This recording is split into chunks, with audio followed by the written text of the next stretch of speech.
await confirmation. We is live on YouTube. Yep, we're good. We Gucci.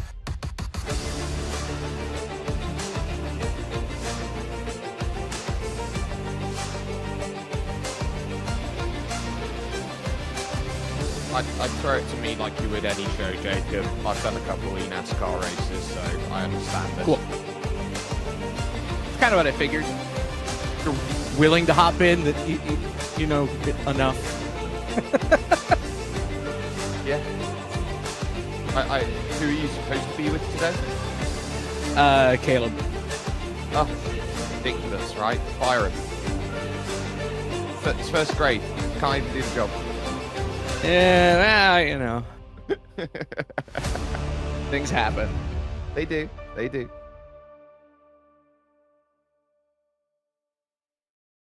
All right, I get him back next week because I'm not here next week. So. I am also not here next week. Okay. Well. Continuity of broadcast, nil.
Hi, everybody, and welcome to Season 4 of the Creator Series. You're seeing us on a whole bunch of different platforms, including the main iRacing, Twitch, YouTube pages, all that fun stuff. Jacob Pitts, Jake Sperry here with you. It's the Jake and Jake show, essentially, as we get set to go to start off a brand new season here on iRacing.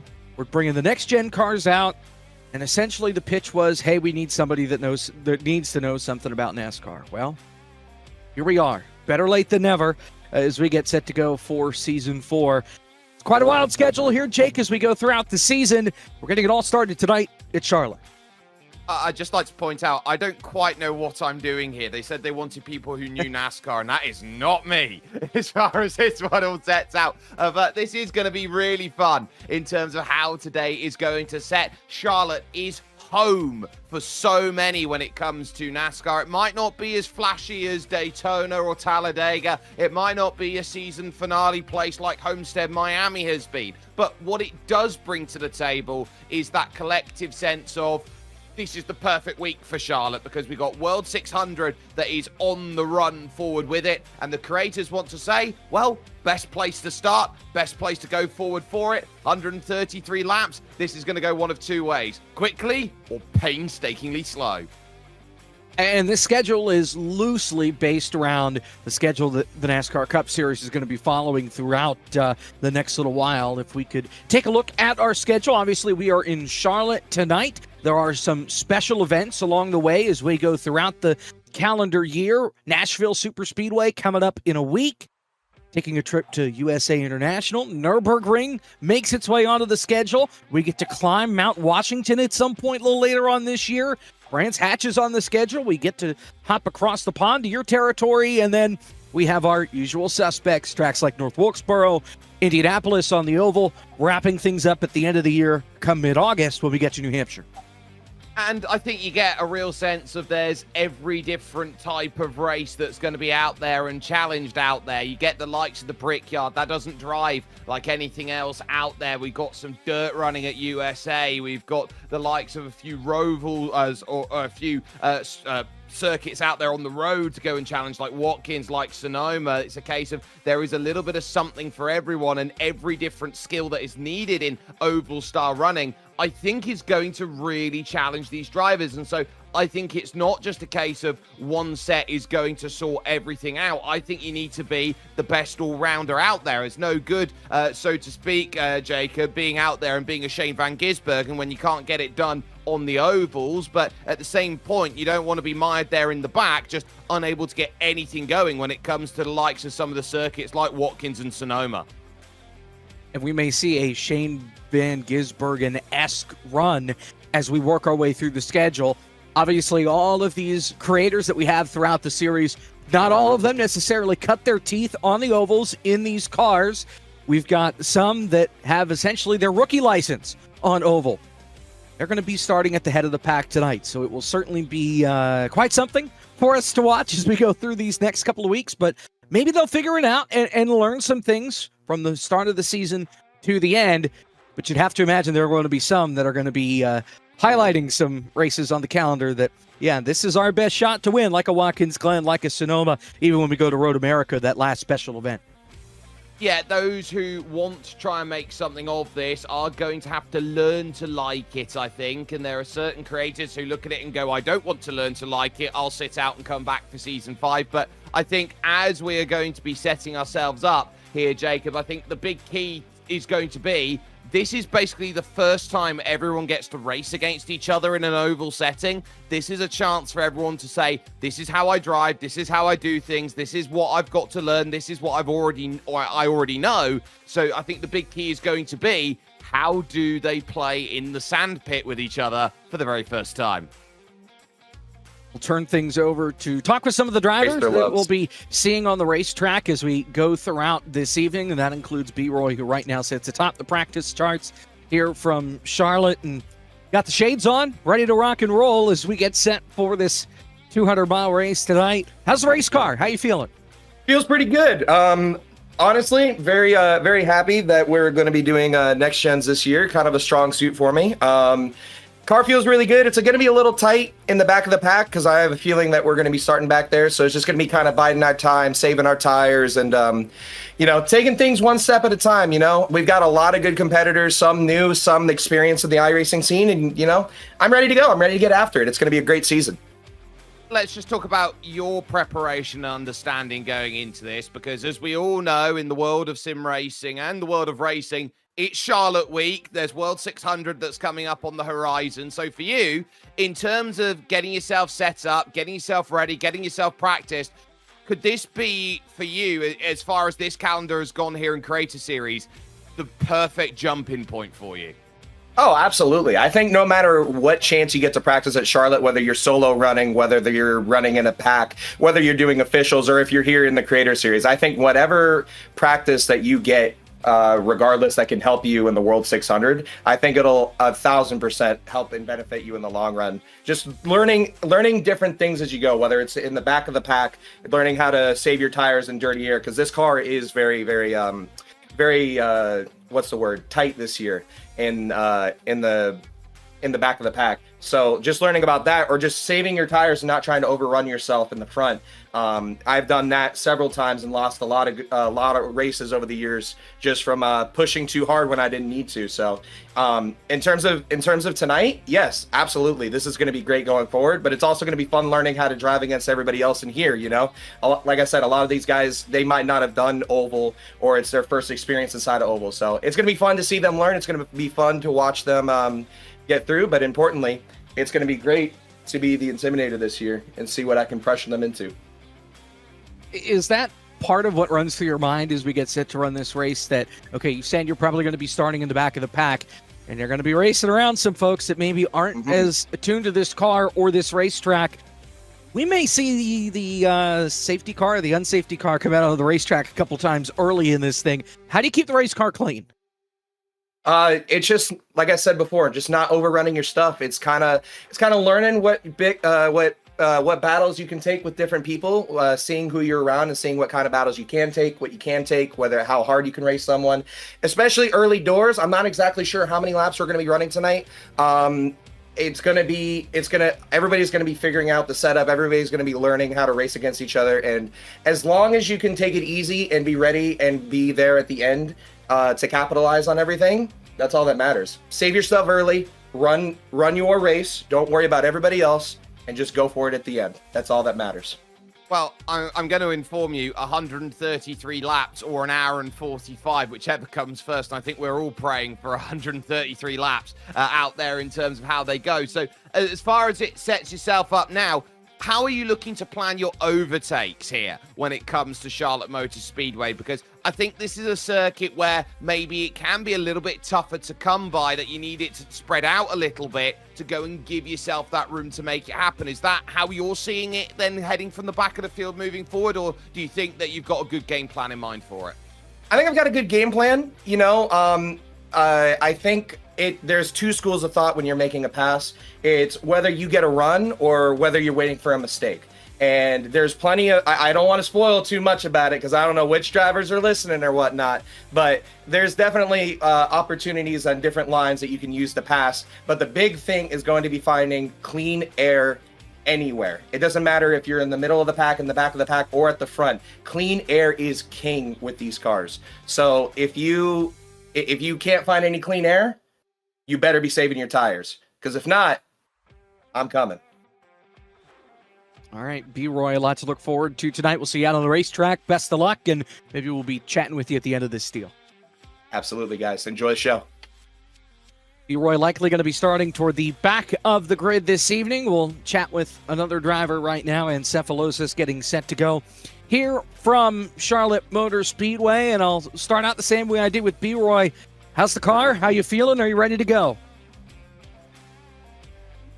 The car is great. I'm feeling good. Ready? Yes. Sure, ready. What to expect? I have no idea. Well, you've got a lot to expect, or we've got a lot to expect from you, Mr. Reigning Champion out there. So as far as now going in with the moniker on your back, the target of I'm a reigning champion, I've got to go out there, I've got to be a yardstick, I've got to be an example. how are you looking to try and hold this into play? How are you looking to try and get yourself set and ready for the start of this season, knowing everyone's coming for your number? I guess I'll keep kind of the same mentality I had going through most of last season. I'm just gonna hold on for dear life. I mean, I know we've got some really, really strong oval racers out there. I do love the oval. iRacing is what got me to try oval for the first time. And the first time I did NASCAR trucks on Talladega, I fell in love with it. So I'll try my best, but I am still relatively new. I often say on my stream that I'm a bit of a super speedway prodigy because I was born in Draft Masters and raised by Draft Masters. And outside of that, I'm just trying my best. We did do a Las Vegas race in season 1 of the iRacing Creator Series. I think I did okay, but yeah, I really don't know what to expect today other than fun and chaos. I'm sure it'll be a good time. That much I'm sure of. Obviously, it is a relatively long race, 200 miles, around 133 laps. You have a smaller fuel cell on these cars. You're going to need to come down into pit road probably twice, maybe more. You could end up staring in the face of green flag pit stops. Are you prepared mentally for if we do get a long green flag run?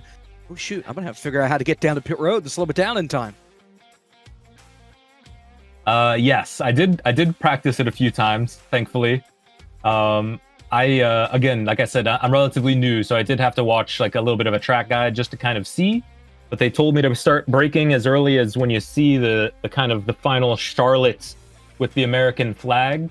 So I have an idea how to do it, but at the same time, with other cars around moving and going around me, maybe pitting before me, that I have no experience with, at least on this track, or at least recent experience, minimal experience.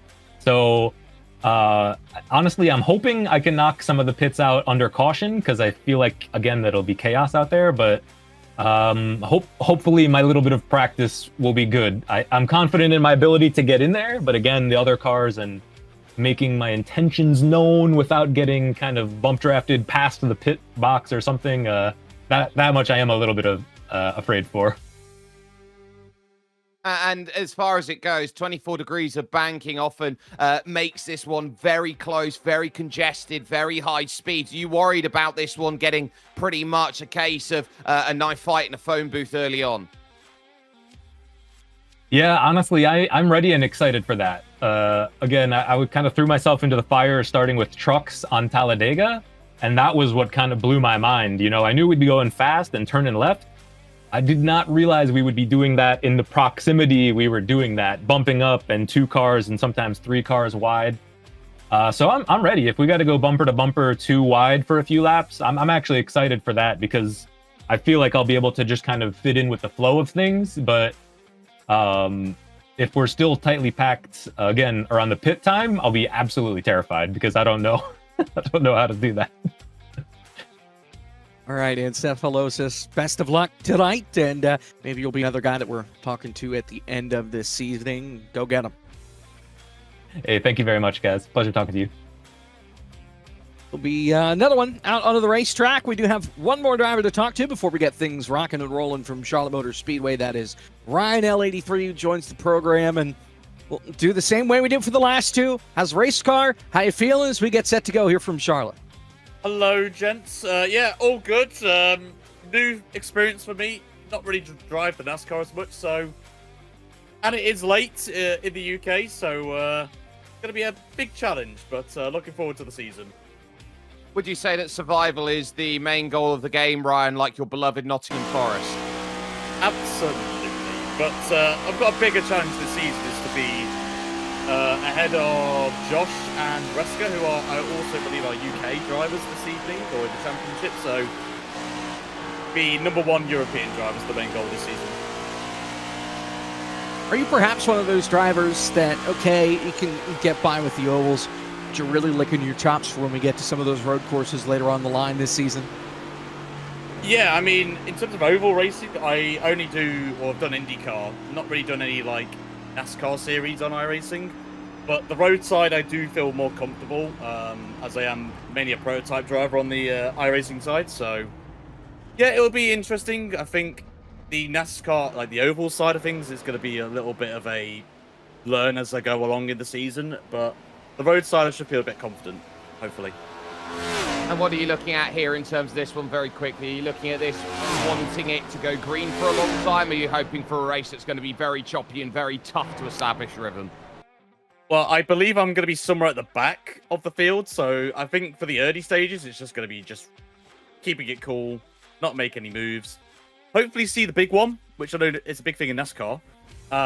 Hopefully no green flag pit stops, because I absolutely hate pit entry on green flag, so hopefully safety cars will come out and help me out there. But look, as I said earlier, the main aim is to finish, have a laugh, and not bottle it, as I always do in Credit Series.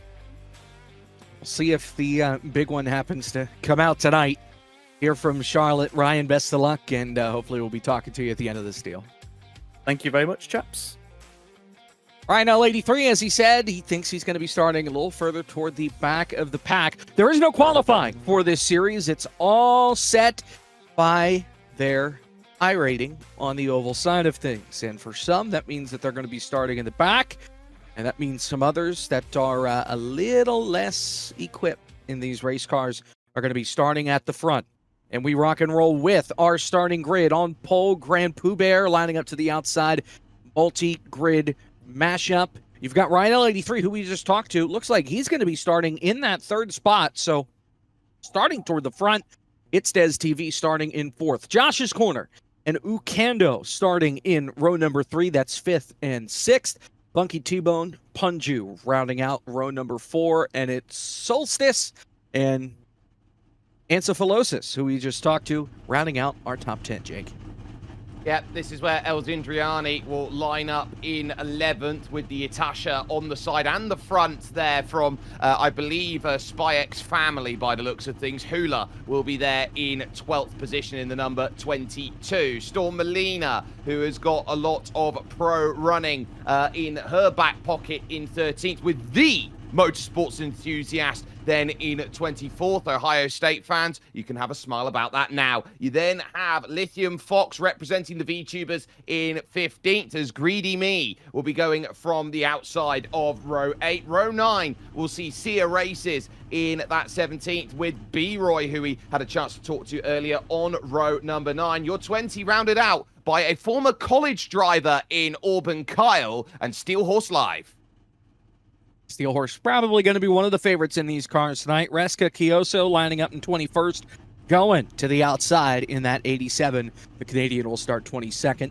Then you have Justin Bowe 20 and Adam Nunez side by side there in 23rd and 24th. NASCAR Nolan with D. Gooden 24th, 25th, and 26th. MGAGs Racing and, well, that's the only one showing up here. I do have Yellow Vision as well, but looks like Yellow Vision is going to be starting on the racetrack, but a 2028 car start, I think, for us here from Charlotte. It's interesting that we have 2 cars lined up on the inside at this point, but oh, Zach Mertez is the one that we're missing, but I do not see him on the racetrack right now. So we do have unsafety cars, as I alluded to a little bit earlier.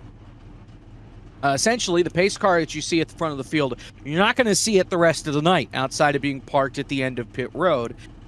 We will not use in-sim yellows. We will be throwing our own, and those unsafety cars will call a caution flag, similar to what you would see on the road courses, and then they will come out onto the high banks, slow the field down, everybody gets behind them, we do pit stops, all that fun stuff. Then those cars will head to pit lane as we go on board with MGAGs Racing, another one with the shades on, ready to go. You're from Charlotte Motor Speedway. Ski goggles? I might be ski goggles. The first thing I thought of was shades, but you might be right. That well, we're definitely not going skiing in a tank top. That much I can tell you.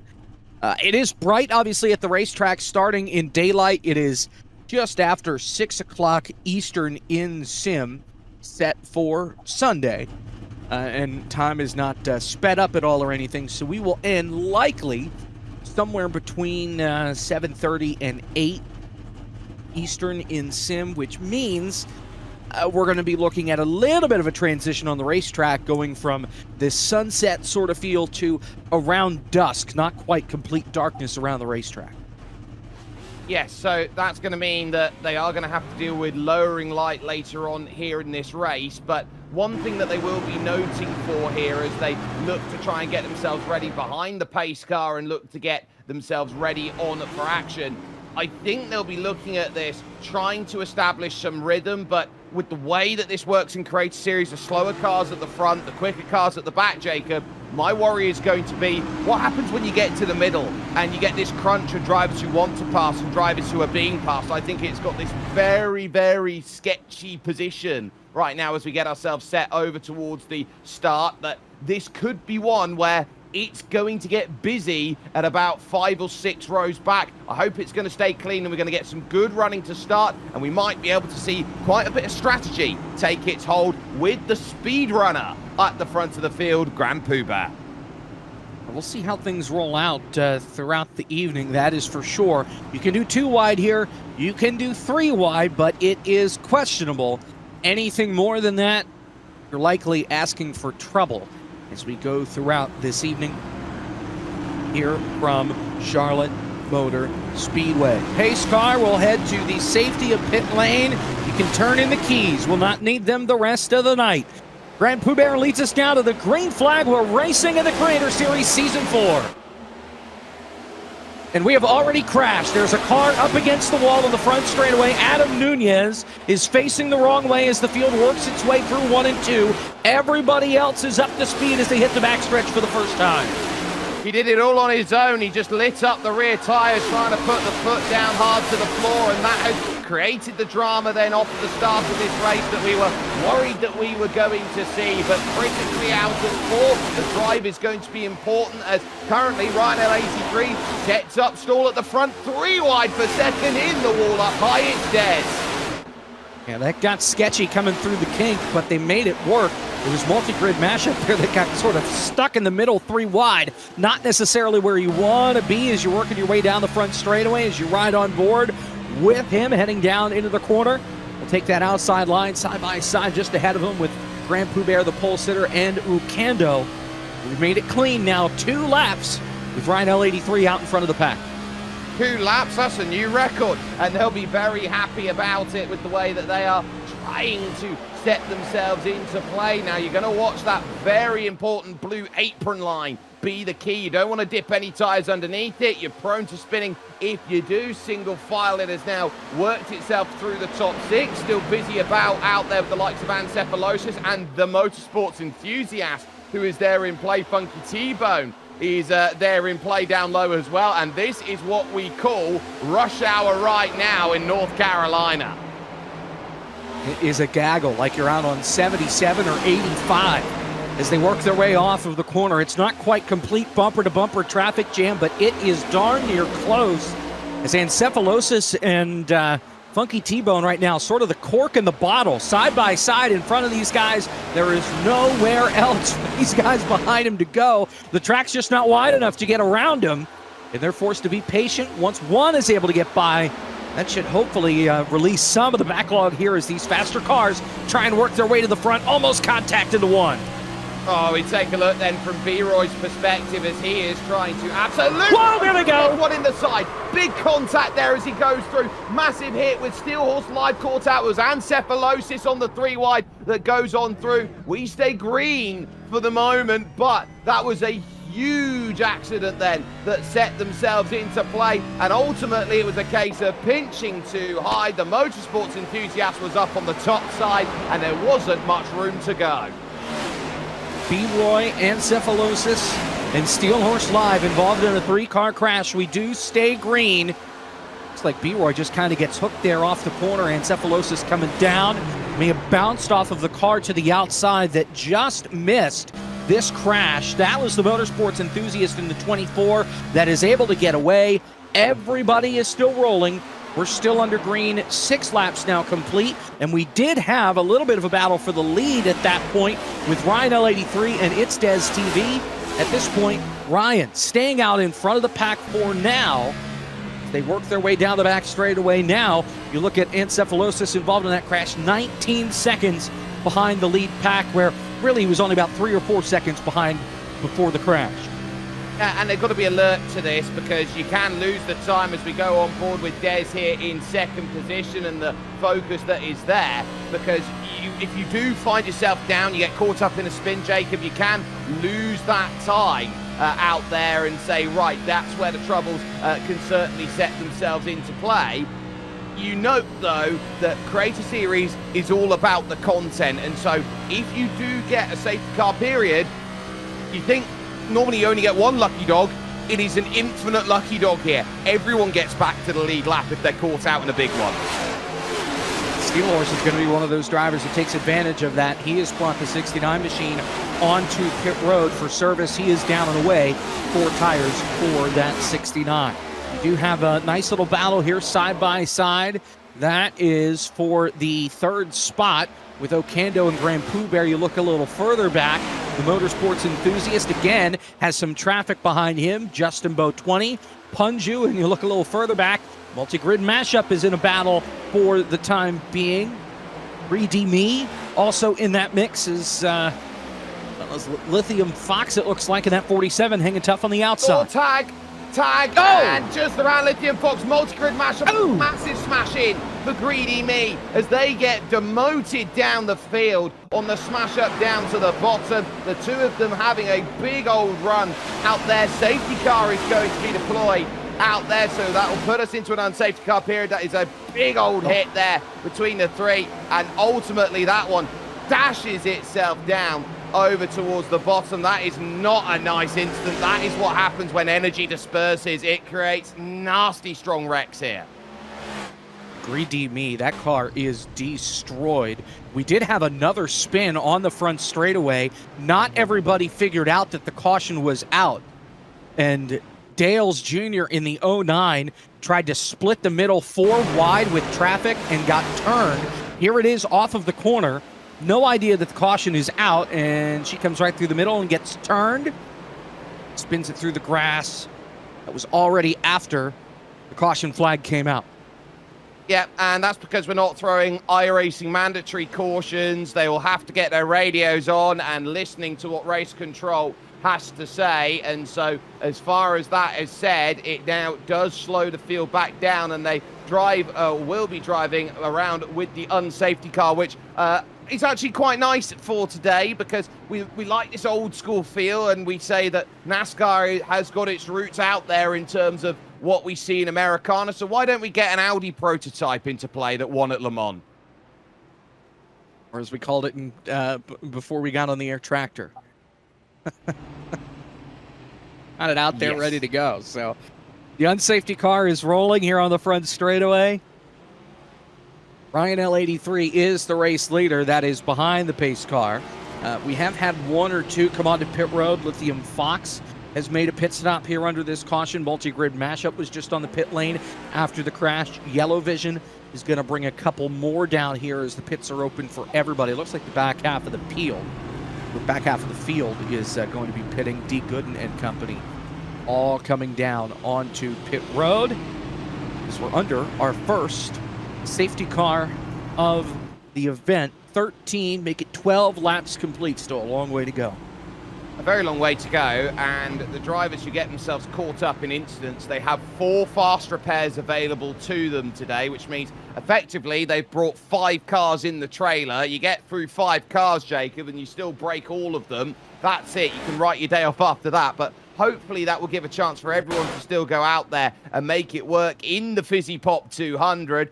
Zach Mertes then just taking leave then as we take a replay off of pits. And is this going to be trouble just trying to get the power up to speed there going through? And ultimately that's going to be just trying to get some drive and back into position then as far as this one goes. But a bit of that 3 wide, and this is where you had some of the troubles earlier on, which caused all of the drama. Encephalosis stuck in a sandwich there, Jacob, to really worry about how to sort of get through. And I think you're going to find it off the corners, off of 2, off of 4. you really get that big drop from the 24 degrees worth of banking, and so that's going to create a lot of overspeed on the outside that's going to cause a lot of the troubles. This is what put us under that safety car. The contact coming off of turn number 2, hard to the inside wall with Greedy Me and the motorsports enthusiasts. Everybody able to continue as we get another angle. That contact just washing up, and these cars on the inside, they can get out of control like that. They'll start to come around on you, get a little loose, get a little bit of that oversteer, so you start to turn it back to the right. And then you're walking it up the racetrack and run into the scenario where you could bounce off the car to the outside. Once we hit 1 to green here, they will be set to line up odd position cars to the inside, even number cars to the outside, and I believe we're going to do that right here as we are coming to 1 to green. We'll get things back under the green flag with 15 laps complete here in the Fizzy Pop 200 from Charlotte. Still a long way to go, and certainly an entertaining first handful of laps. Quick slowdown. We do have your top 13 cars stayed out, and then everybody else behind. Lithium Fox on back came onto pit road to get some tires, others fixing some damage. Looks like Steel Horse Lime is coming back in for another set of tires, maybe to fix any damage that he would have had left from that initial incident. So safety car will come to the safety of pit lane. It's Des TV and Ryan L83 on the front row. Ryan to the outside, Des to the inside. As Ryan comes over the radio and says, look, I don't know what I'm doing on these restarts, so bear with me as we're setting a new track record here. We're trying to, we're not going to take the chicane. We're going to go around, bring it around town. Meanwhile, the field is off of 4 and back toward the restart zone to get us back under the green flag. A lot of spacing here at the front of the field. 15 laps complete, we're back to green. Oh, trouble! 1 car around in the background. It's the 06. That's Storm Molina. We stay green. It's a single car spin. Everybody gets rolling, and again, it looks like that was just, no, she may have gotten some help. Kind of tapping the rear end there from Reska Kioso. Otherwise, we are green at the front of the field. Reska was immediate to apologise over the radio to say sorry about that contact, and very much the case there with the unsafety car off the restart. I think he wants to take the chicane or even get up over the curves, but missed the braking zone for it. So I believe in baseball terms, Jacob, that's what we would call a balk. Yeah, I think so. It doesn't get called a whole lot anymore, so I'm not entirely sure, but I think so. You ride on board. Second place car, Justin Bowe, 20 to the inside as they work their way into 3. He'll take second. He's looking for the lead on Ryan L. He'll look to the outside. They work their way back to the stripe. It's Des TV in 3rd, Okando in 4th, and Grand Poubert, your pole sitter, rounding out the top 5 as here comes Justin Bowe around the outside, looking for the lead. If he can get alongside, not quite. Now he cuts to the bottom. Well, 18 laps in and looking to have gained 22 spots. Ryan L83 is a former driver of the Radicals Online sim racing team, which raced in the iRacing World Championship Grand Prix Series. So he's got that cadence of experience there under the tutelage of someone who did very well at IndyCar-style ovals, that being Rob Cuss, but loses out to Justin Bowe 20, who gets the position now at the front, can now start to lead some laps here out, and it's 4 clear. Everyone behind Grand Poubert is still a little bit shuffled out, and Ryan just understanding, look, I know what this race is going to be. It's going to be tough early on for me. I'm not going to be too disappointed with where I sit myself at the moment, and I will understand too that Des is now trying to eye up a way to try and get some moves done as it gets busy here in the mid-pack with Goen, El Zindriani, and D. Gooden. And if we do happen to settle in for a green flag run, it's important to save those tires now for the end of the run so you aren't just crawling around the racetrack. It's a nice battle here. Auburn Kyle in the mix. Josh's corner. MCAG's Racing and Company 6th, 7th, and 8th. That yellow vision back there, that bright yellow car, he's 10th. 20 laps complete here at the stripe. And look at this around Grand Prix. Oh, up in the trouble, wall, up in the trouble. wall, around L83 and Des. Both Oh, of them no. backwards, and now they're going to turn back down the circuit, and this will have to be a safety car out there. It's a huge pile-up. This is as close to a big one as we would like to see. Multiple cars crashed. Zach Mertez turned back up the racetrack. Funky T-Bone comes to a dead stop. Did not quite miss it, and it was the battle for second. Ryan L83, who we were talking about, had such a good run going, just came up the racetrack, squeezed its Des out of room, and into the wall they went. And unfortunately, it's Des 83, or it's Des couldn't keep it up there against the outside wall, coming back down to the racetrack, got hit from behind by Auburn Kyle. And you bring a slower car like that into the middle of the racetrack, you are asking for trouble.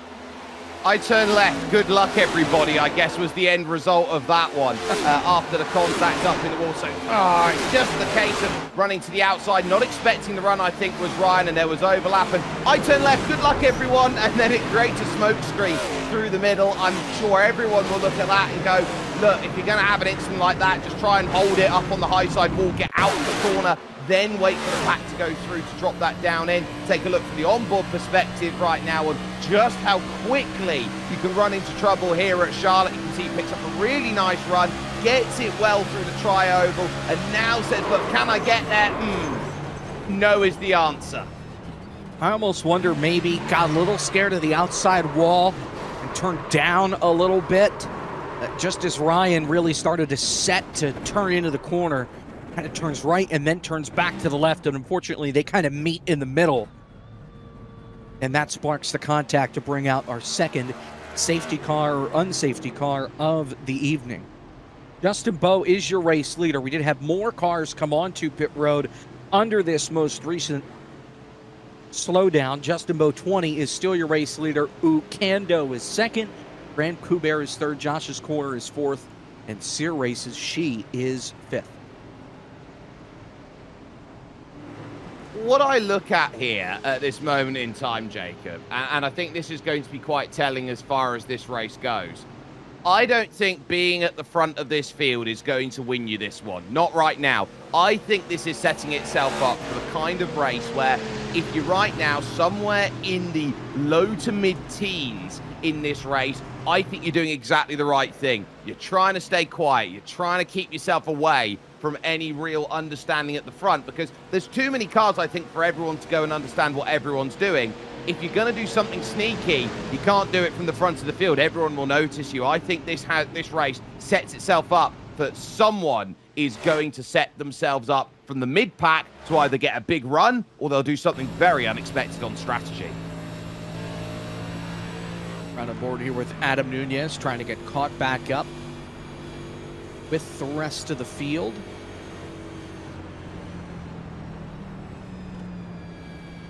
As we don't have anybody at this point a lap down to get back onto the lead lap. Everybody has caught back up. See there as well. Oh, look at that. Immediately to the can to get a little bit of sustenance before going back again. Must be very tough, Jacob, to go and get yourself refreshed. And actually what people don't understand is how intensive an oval sim race is. Especially, you know, you run a lot of laps. The NASCAR Coca-Cola Championship iRacing Series last night, they ran 160 laps. They ran that wire to wire green. Did not have a caution. We've already had 2 slowdowns so far. We're running a little less than what they ran yesterday. But it can be a long race. Yesterday's race took about 2 hours to button up once everything was said and done. With that in mind as well, if you know you're going to be in this one for a long haul, I think you are going to have to be very switched on to how this is going to be, and that you can't switch off for a moment here on these ovals. A look in at Josh's Corner in 4th position. Started 5th, so a gain of 1 so far, but I would be keeping focus as we'll get the word that it is 1 to green at this point in time. I think you got to be looking at the front, try and get as many laps as you can, where you're just focusing on, okay, it's a car here, it's a car there. It's not this massive onslaught that's going to be there behind, but every restart puts a cycle into the tyres, and they just get a little bit more worse than what they necessarily have been over the course of the run. As we get Scotty Designs here in unsafety car number 2 out there. He's looking like he is going to be our Braveheart for this one, because I think he's going to get this as unsafe for the power of Scotland. My understanding that he's going to crash the car. We'll see what happens. It wouldn't be Scotty if he going to didn't. aim for the barrels at the end of pit road. What are we going to do here? Survey says, all right. Sticks the landing. All right. Perfect against the cone. Justin Bowe and Ukando on the front row.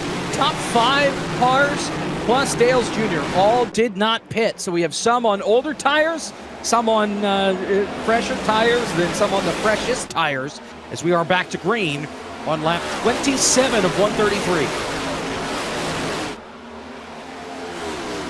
Lovely set here as they've worked through Lithium Fox is trying to be the hot knife here in 5th position. There's a little bit of pushing and shoving back there in the mid-pack. Greedy Me trying to give Punju a little bit of a something of what 4L's Indriani stuck on the outside, then having a little look at it off of 4 and back down again. And you can be really aggressive out there trying to set yourself up. You're hitting speeds of 180 miles an hour. Look, 190 as you pivot into 1 and 2, and you could be up 2 wide, you can even be 3 wide up there at the moment. Yellow Vision is there. M-Gags is looking around with it. Solstice pushing, and we're almost at 4. My. Yeah, can't go 4 around the racetrack. You can do 3. I wouldn't try 4. It looks like they're going to try it. They're going to crash. Around and into the wall goes Solstice. We stay green for now. They wad him up. And we are going to call a safety car for that off the corner.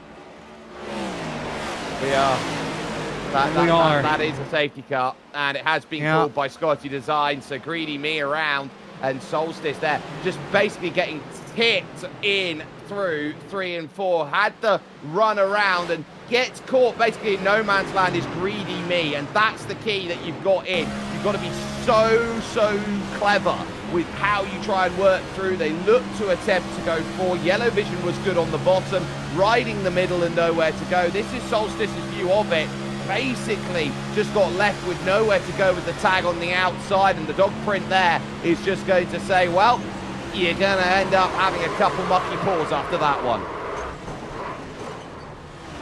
Yeah, nothing you can do there when you get run over from behind like that. I mean, this will tell you the view here, Jacob. Look, you're just going to try and push in. Greedy Me catches a car that's tight. And we said, or we heard earlier on, tight in the rear of the pack, when you've got all that push of dirty air, it's going to push these cars up the circuit. Greedy Me just catches what we call in Europe understeer, and there's nowhere to go.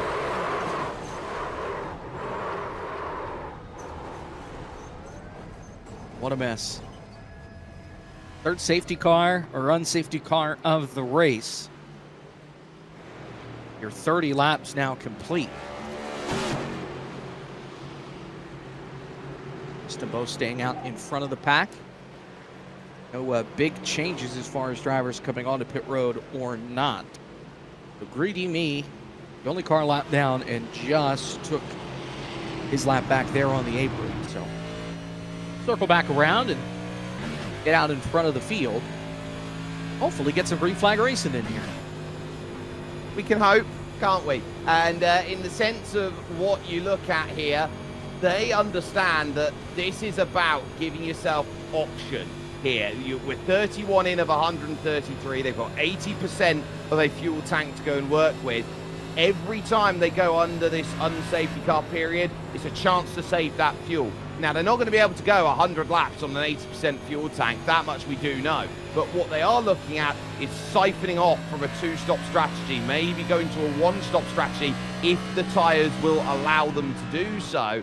And even if you're not getting much, you know, we're talking about the difference of being, say, making this stop around lap 70 or lap 50 compared to making the stop around lap 60 and trying to look at maybe, okay, are we going to get into a position here, Jacob, where we're talking 2 tires at the end rather than 4?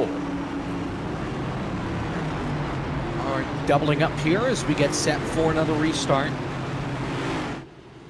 Would be curious to see how this does impact strategy like you were talking about.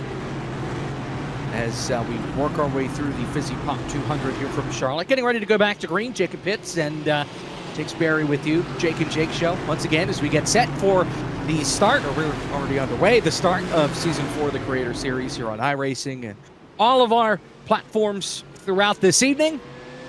We'll be back from Nashville Super Speedway next week, and the series rolls on from now all the way to mid-August. There's only one off week.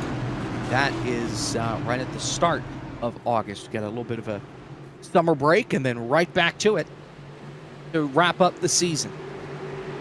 So, Justin Bowe and U Kando on the front row once again for our restart, finishing up crash number 3 or caution number 3 of the race.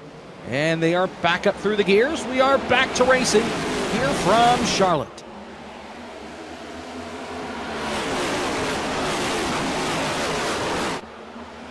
Oh, they're wrecking big. Multi-grid mashups into the wall. Reska Kioso is into the wall. Storm Molina gets through. We are still green. But they really smashed them up in the back of the field as... Oh, boy. All right, still green.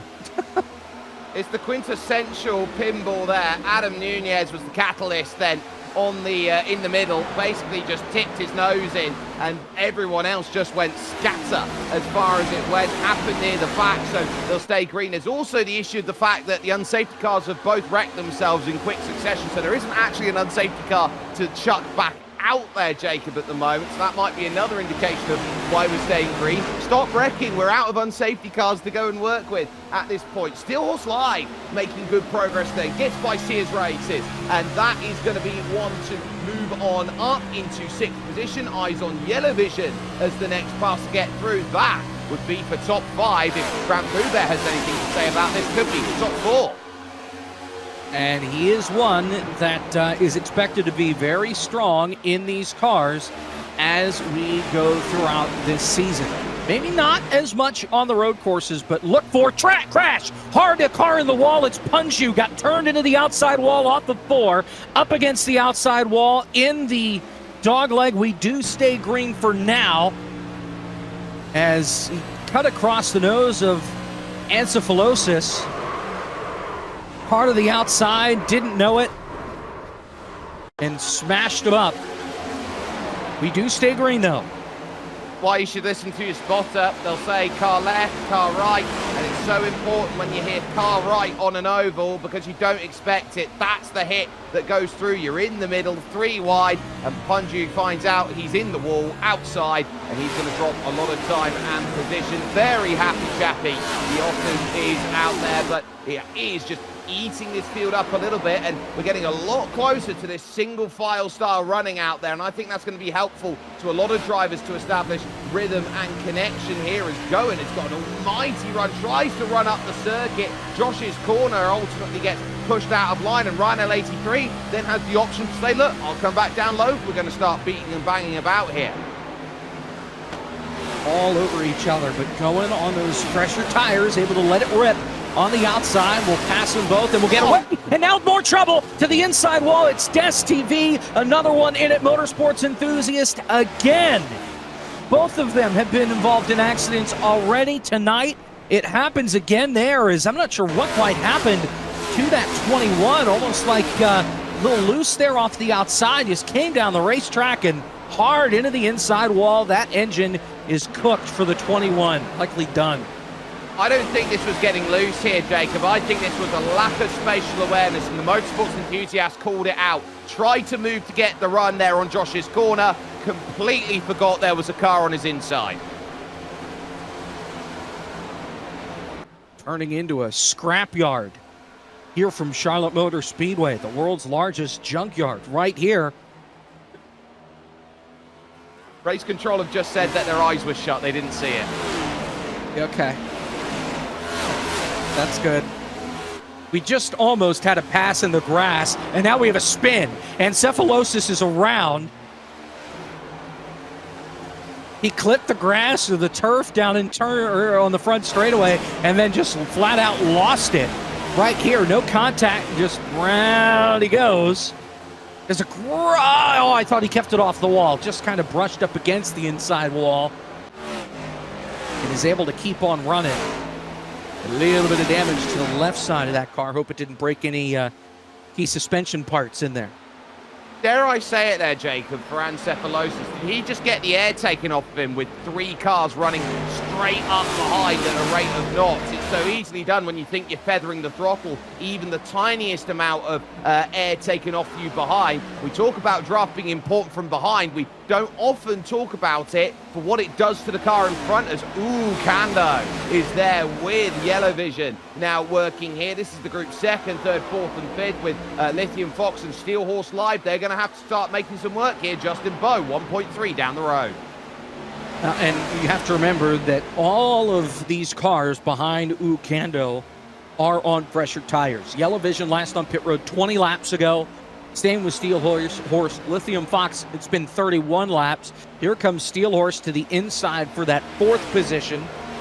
Not quite make the pass here in 1 and 2, but trying to set her up for the other end of the racetrack is Yellow Vision sort of just lurking in the shadows, not trying to push it too far. Another experienced driver in these NASCAR machines and knows that things can get away from you pretty quickly. Just got to take it easy yourself as here comes Yellow Vision to the inside for that 2nd spot going into turn number 1, and he will take it away.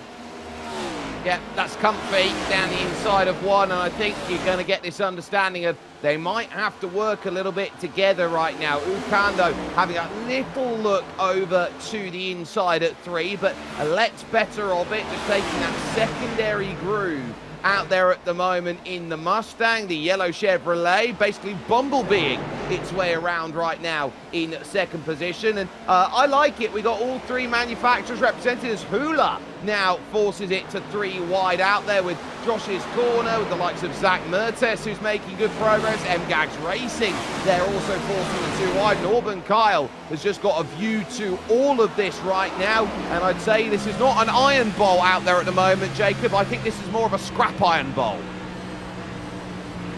Certainly been that way to start. Closing in on 50 laps complete, 45 complete here as they come across the line. Justin Bowe, your race leader, you ride on board with Auburn Kyle. Work back up to the front after getting involved in some contact early.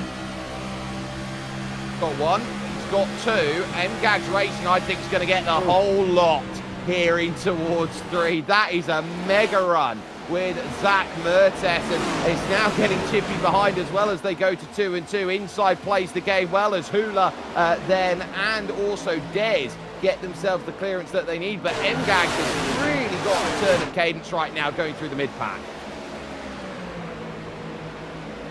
Fastest car on the racetrack that last time by was your race leader, a 30.29. He has a 1.5 second lead over Yellow Vision.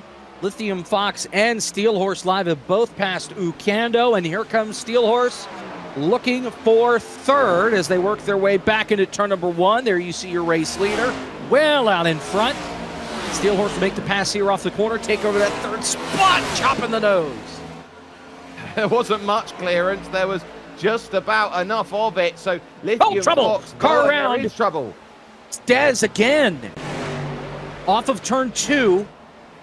It has been the horrible, no good, rotten day for It's Dez TV. Stay green. I think one of the issues we're seeing here, Jacob, for those who are newer to NASCAR, to jump immediately into the next gen and to try and make it work, it takes some finesse to go and get it exactly how you want to. That's why we talk about the O'Reilly series. That's why we talk about jumping through. That's jumping through for MGAG's Racing at this moment in time. you start talking about having to go up through the level, going through street stocks, going through modifieds, going up to that top level, going through the camping trucks. It builds a portfolio of what you can do. If you jump straight in at the top, you're going to have to hope that you can hold on to a thoroughbred. Board there with MGAGs Racing. P11 trying to chase down Mertes for 10th. Things have spread out for the moment. We'll battle up ahead of them. B-Roy getting by Ryan. Those are two drivers we talked to before the drop of the green flag. B-Roy now up to 8th. Replay of the pass, and pretty easy stuff down here in turn number 3. You've got some about 8-lap pressure tires there on that 54. Able to make the pass, no sweat. Yep, no worries. And I've just got word in here, Jacob, that Race Control have decided to open their eyes again. Oh, good.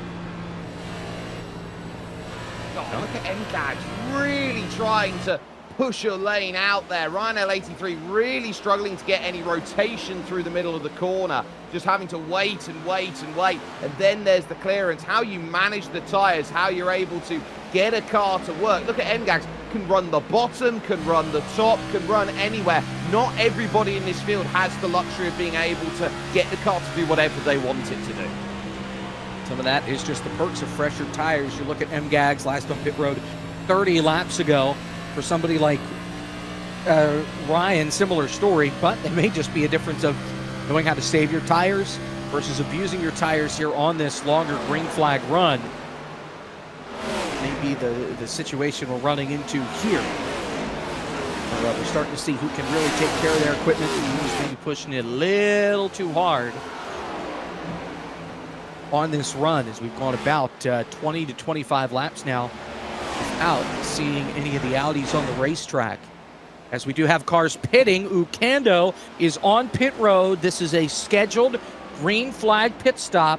One of the cars that had not come onto pit road before with the unsafety cars. So Ukando now will make the call to visit pit lane. 54 laps is how far he made it before coming onto pit road. So doing the math on that, 54, 108, it's going to leave about 25 laps then at the end of this one. So that'll be about a half fill then to the end of the race. And I'd argue that you might want to try and save some fill time by the amount of tyres that you've got. D Goodin and MGAGs Racing now making the push. This for 7th, MGAGs down on the bottom. These two drivers starting outside of the top 25, pushing on forward and saying we're going to trade it about. B-Roy just in front, who went from 18th. Of course, if you are going to have to pit now, you're hoping that things will at least cycle around and you can get back onto the lead lap.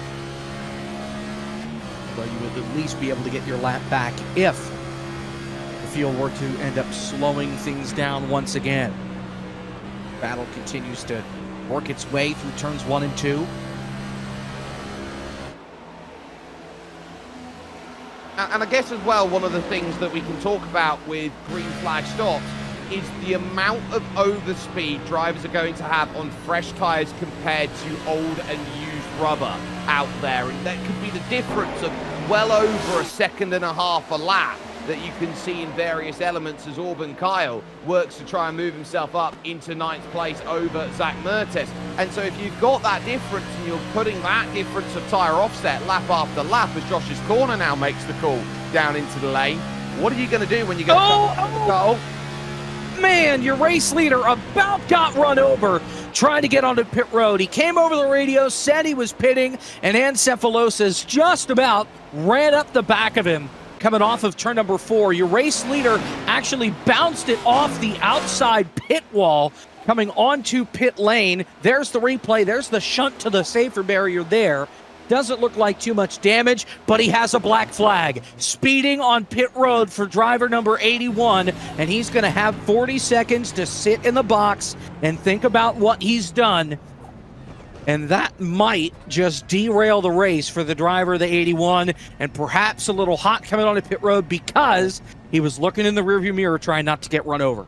Look, you have to communicate it, and Justin Bo20 has got to do a better job of saying, I'm coming down into the pits. Encephalosis would have seen it late and wouldn't have had the time to deload going there through 4. So that is what's creating a lot of that drama. It was just a tag on through, and because he was trying to hit his mark absolutely perfectly, any tag from behind is going to send you through the gun speeding out there, and they're going to catch you all the time out there. Basically, cop behind the barrel says, nope, you've been caught speeding, you got to do the time out there at this point. But they will note that there is always a way back in Creator Series, and that is what makes it so special.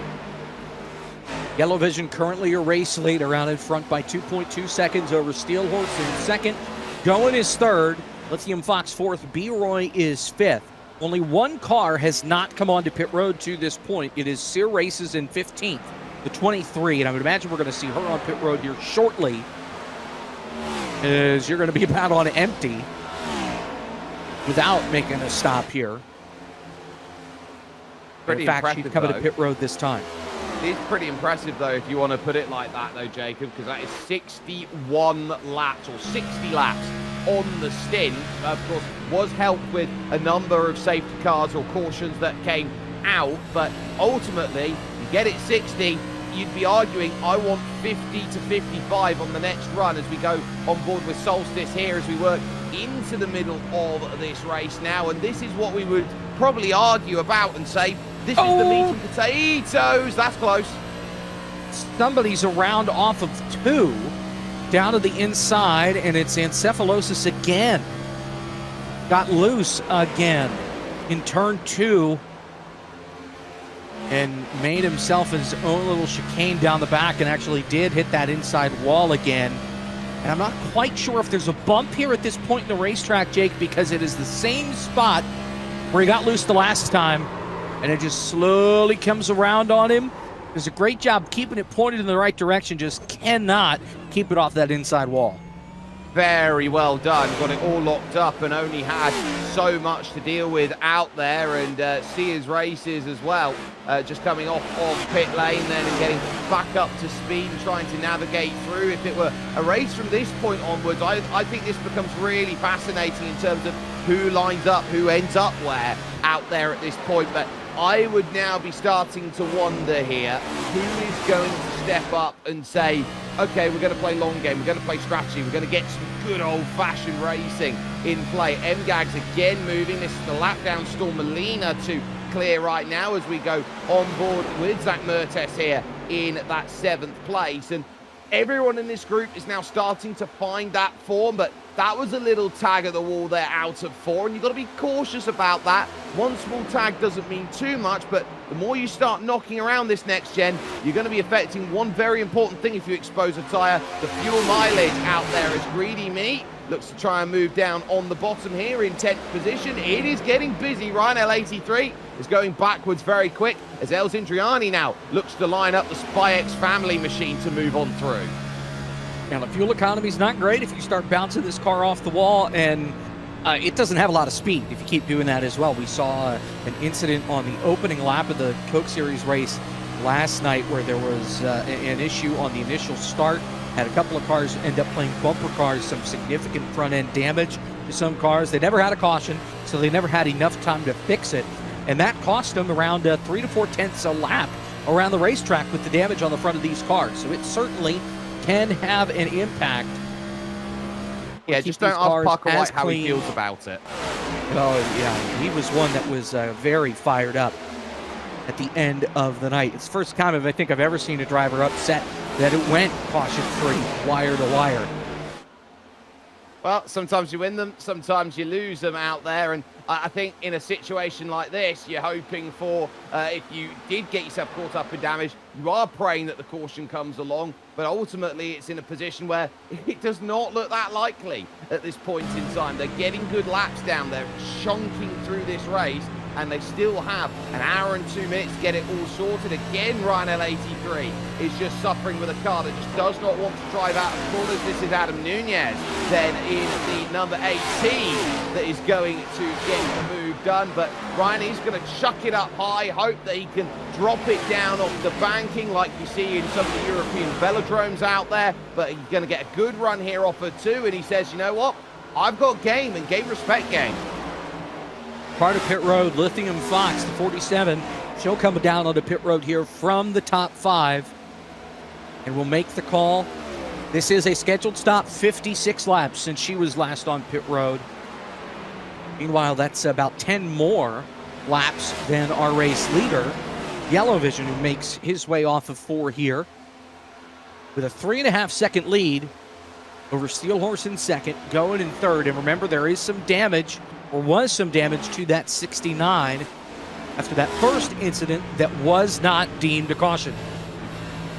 Yeah, it looks like the fast repair has dealt with that one, though, fine. So that's just one chalked off of the many that have been going on about in this one. Now you've got Rescue Go, so Ryan L83, you've got Ukando trying to work through and a lap down. There is Lith, and he's there looking to try and get the drive off the exit. And Lith does get the clearance then, but will be behind Ukando, so that is a jump out there as far as strategy has set itself about. But you're seeing the varying lines there going through, very eager into the corner, pushing very aggressive up the circuit. Rescue Kyoso, not something that we're used to seeing out there. Normally you're trying to get that nice out to into outline, and Lid's going to work the high side, trying to say, look, I've got fresh tyres, I'm going to use it. And look at it, it's basically a case of I'm standing still, everyone else just breezing through.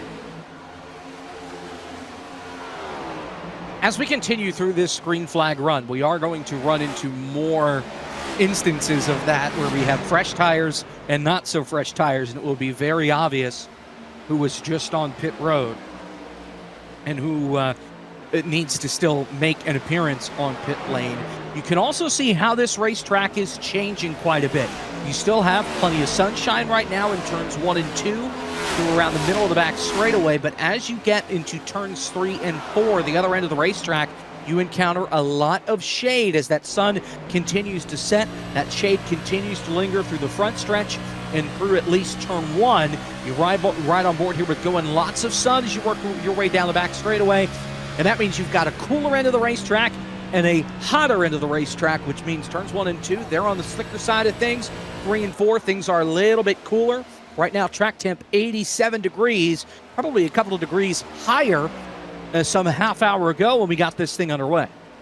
And to that point as well, I would argue that they're moving up half a groove, maybe even a groove up in various elements, because the track will rubber in with a lot of green flag running that we're seeing going. Then in a scrap with Steel Horse Live, this is what's going on right now for second out there at this point. Goen has reeled in Steel Horse in the 69 machine, which ultimately, with a pass like that for Goen, Steel Horse will say, that's not as nice as I would quite like it there. Number 87 up then into P2, and now with 4.5 seconds to chase, going over to Yellow Vision. And all 3 of them last pitted 52 laps ago, so this is not an instance of fresh tires versus older tires. They are all on the same tire strategy at this point, and I would imagine we're going to see them on pit road here in the next handful of laps. Yep, and in the next handful of laps, we are going to be saying, right, this could be everything out there and then some, because they are now looking to knuckle down towards the end of the race. And if they can get it to a position of, 60 laps to go, and we're on lap 76 of 133, I don't need to be Einstein to understand, if they're going 60 laps out there, Jacob, we could be talking about the start of the final caution out there. So I think that, the start of the final run out there that they're trying to look at, that they hope they don't get a caution. In comes Auburn Kyle then for his stop as he rolls down pit lane. So this is going to be critical as far as they're looking, and 171 alerts everybody in the world here, Hitsy, that this is going to be Yellow Vision coming down in and taking green flag service. Have to be perfect coming onto pit road as well as coming off of pit road. Little bit of a lockup. And on pit road is the 171 that will hand the lead over to Goen. Going to the front, and he overshot his box. The 171 overshot his box, had to back up. That's going to cost him just a tenth or two. It'll add up quick, though. And ultimately... Jake, Steel Horse is going to come on to pit road here as well from that now second spot as Goen stays out for another lap. Yep, it's getting busy. Whoa, he's going to spin! He's going to spin! He's in the tires! Oh, no, he hit the barrels! That car is junked.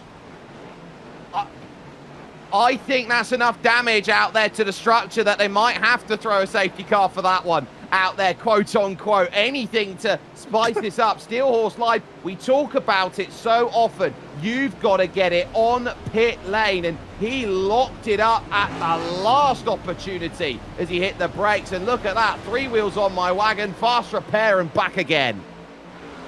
That's still going to cost him anywhere from 15 to 20 seconds, though, because of the spin, slide, and slam into the barrels. As Jonathan Cadell, Steel Horse, ends up stepping on it, coming onto pit road. Zach Mertez is now in the pit lane. Adam Nunez both in the top 5. Steel Horse is down and away and is working his way back onto the racetrack. Greedy Me is coming back onto pit road for a black flag as Goins on pit road, your race leader.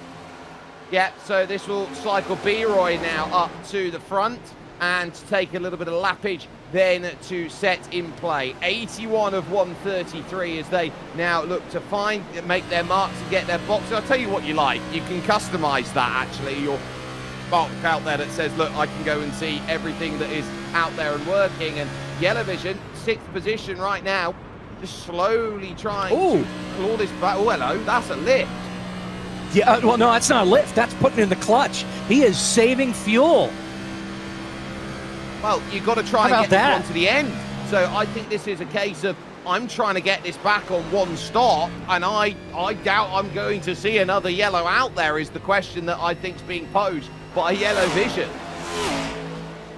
Only yellow he's going to see is out the windshield on the hood of the race car at this point.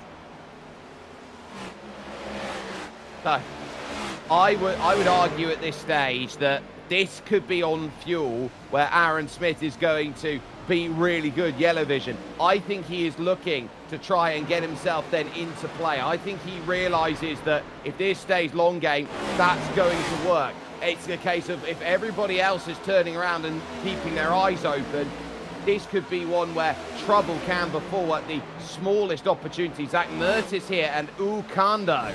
Then this is for 8th and 9th, and we're going to jump and take a look then from behind, trying to move through. NGAG's Racing, who has had a rate of knots. I haven't seen him stop gaining on anyone all day long. D Gooden into the pits. Low side, it's going to work. Ukando now starting to pay back the Pied Piper.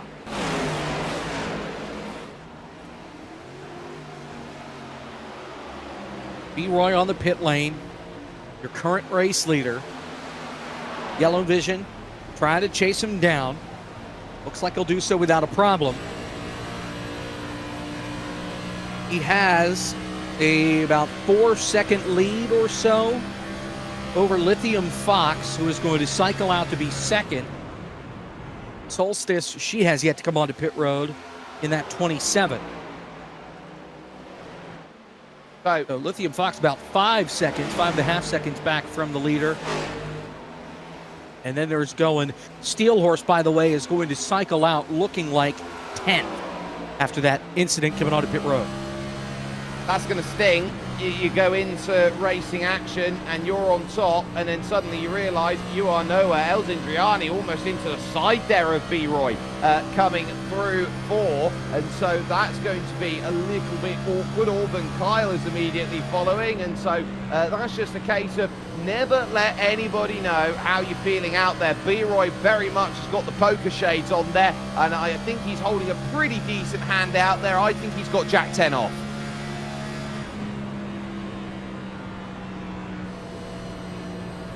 Still in there in the shades for B-Roy. We are now under 50 laps to go. Amazing how quickly this flies when we sit ourselves in a long green flag run. B-Roy happily jumping by the motorsports enthusiast out there, and with the likes then into the lane being Solstice.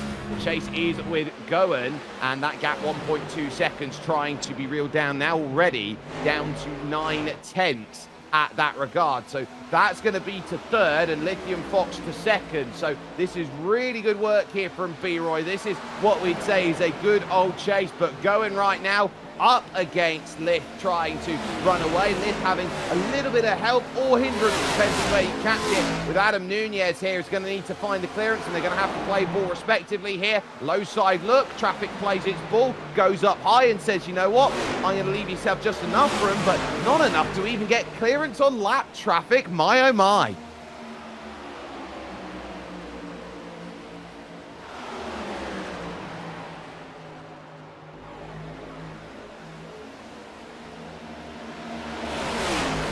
Trying to reset at this point.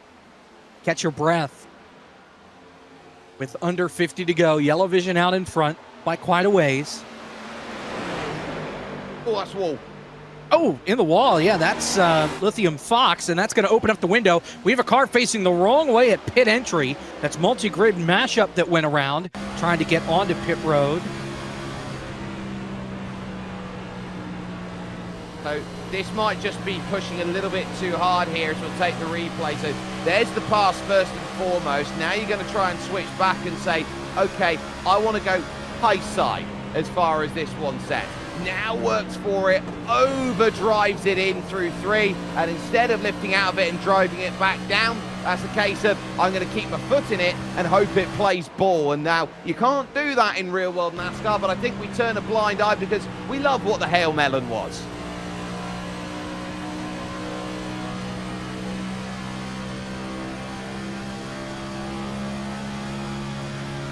And out here, B-Roy going in this battle for second. Lithium Fox has slipped back a little bit. And as we've gone through this race, especially under green flag, the cream continues to rise to the top. And that is what we've seen here with some of these oval specialists out in front. Yellow Vision, B-Roy going. You saw Steel Horse showing his strength as well. Closing on 40 to go. If this one's going to go all the way on a long run, I think this one could be very much set as far as it goes. The motorsports enthusiast then jumps down into lane, but our focus is on here the likes of Goen, who is trying to keep B-Roy in sight. So the change has happened for second, and they are doing a good job of reeling in Yellow Vision. The issue is going to be if you catch Yellow Vision out there, Jacob, and this one stays out the way it needs to. Yellow Vision's playing the fuel game to a T, so how do you play up against someone who's trying to make that game work? You're going to have to get by them, past them, and gain the gap.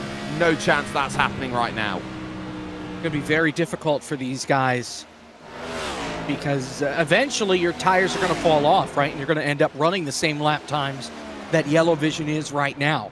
Instead of, lap times falling off a cliff, Yellow Vision's going to be pretty flat, all things considered, from now to the end of the run, while drivers like B-Roy and Goen, they're really going to start to fall off throughout this run. It's going to be very, very difficult for these guys to catch Yellow Vision here. We had a premature safety car. Oh, yeah. But we could be seeing eyes on... Oh, look at this on the merge there. That's going to be awkward, and you don't want anyone understeering up. That's Dej trying to get back up onto power out there. And ultimately, as you're trying to set yourself to get the drive at this point, if you're going to slide up the circuit, you're really fighting to get yourself off the exits. And you know that you are just trying to keep yourself in and say, right, what more can I do to get the drive, to get the understanding? And the toughest time to actually drive one of these NASCARs, I would argue, is coming out of the pits. Yeah. It absolutely is, as you're trying to get up to speed, pressure tires, trying to keep it on the apron to avoid getting a black flag. It is not easy. Get some of the rubber that builds up down there. Safety car has been deployed. It says it has been deployed. We are under caution with 38 laps to go. Oh, and now, their leader is around. Your leader is spun off turn 4. He got turned around by Goen, I think. No, Grand Pooh Bear turned him around. He's now coming onto pit road. It is madness here.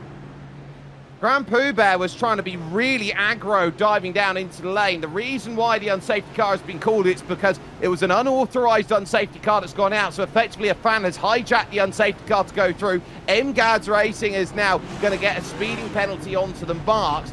And this has caused the chaos that everyone has turned around and gone, oh, I didn't really want that. Here's a look at it there. Just mind your own business. Car on the inside, you're trying to get by Josh's corner, and you get one in the door. Ukando has stayed out and is currently a race leader. Steelhorse also stays out. He sits second. Now Ukando's on the apron. So is Steelhorse. So they just stayed out an extra lap. They will be coming onto pit road this time. Another angle of the contact there with the race leader. Look, most people would have found a barrier out there or would have been in with the pit crews there on the wall. And ultimately, to keep that one out of anything there and just a small tap around, that tells you all you need to know. Now, this is Grand Pooh Bear's view of things as he works his way into four. So he's high up here, but look at this. He's trying to square off the line, get narrow, get aggressive into the lane. He's over. Oh, he just paints himself into the corner there, Jacob, as Dez also had the off there on the right. Oh, boy. Well, we're just asking for trouble here, aren't we? Are you having fun yet, Jacob? And I thought we were going to go green all the way, and I was going to say, yeah, we had a long green flag run to end it. Strategy played out. And then stop giving out credentials, I guess. Well, it's going to be one of those races where I think that you set yourself up and they know that it is going to be close as they head themselves towards the end. It was looking good for a long green flag run to get it sorted, but now comes the question of you've had so long without a safety car, an unsafety car being called. How is this going to play as we have 45 minutes on the clock and 35 laps to go? This is going to set itself. There's no doubt that we're going to be getting ourselves into a position here where it's going to be lap certain. It's just the question of how long is it going to be lap certain, and will we have the need to go to overtime? I hope not, right? That's what everybody's thinking. Let's get it in just under green and be done. We have had a scoring issue. No, I'll tell you what Hula's done. Hula. I'll tell you what Hula's done. Hula has gone by, unlapped himself too many times. Now, we see it a bit here in Creator Series. Oh, multi-grid matchup just did it too. Yep, they are all going to be told, hold up, wait, you've got to get back in line, Sonny.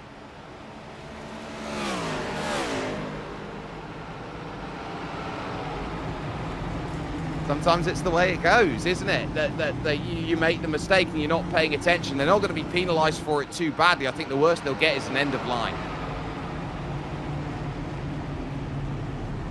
We have not doubled up at this point.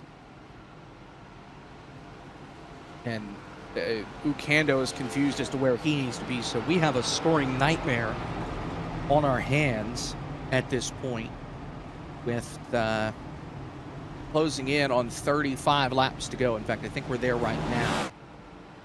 And now Reska Kioso is driving by the whole field. He has slowed down and figured it out. Yep, he has. And ultimately, you've got to be very switched on to where everyone is spotter-wise, because you'll look around, you'll get the blue or the red. Red indicates that you're behind. Blue indicates they're behind you. Red indicates they're ahead by a lap or so. So you've got to be very switched on as far as that goes. But they are going to have to try and find themselves into line, and Race Control does have an eye on it here with Hula and multi-grid mashup. So they're not completely out of the wilderness with it. It's not a case of everyone's completely lost with it. There is a way to gather it back up. They are slowly doing so right now. And Hula, for example, is parked on the left-hand side. He's going to have the field go by at this point, and that's going to create the pass then that's done and said, right, okay, you're back in line. Next up then, multi-grid mashup is going to have to be the next one who's going to have to find that and slow. Oh, wait, he's rolling again. Why does he...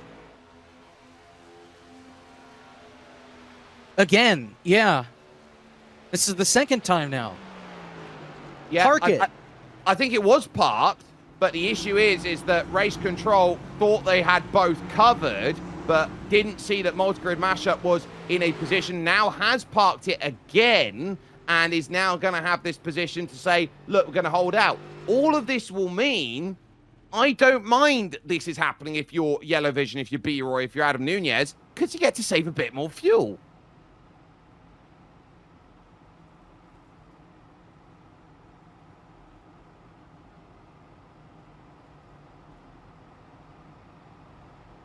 And Rhino 83 here, Jacob, is on a journey. Well, he hasn't stopped believing, that's for sure. And eventually, at the end of the day, we'll all go our separate ways and move on from there. Victor Lane's going to welcome somebody, though, with open arms by the time this thing is said and done, as we approach 30 laps to go under our fourth unsafety car of the night. Yellow Vision is your race leader. Have not been given the 1-to-go signal yet. Got a couple of cars coming onto pit road. Multi-grid mashup is parked on the apron. That's what you just saw. Who accidentally blew by the field and got ahead of everybody.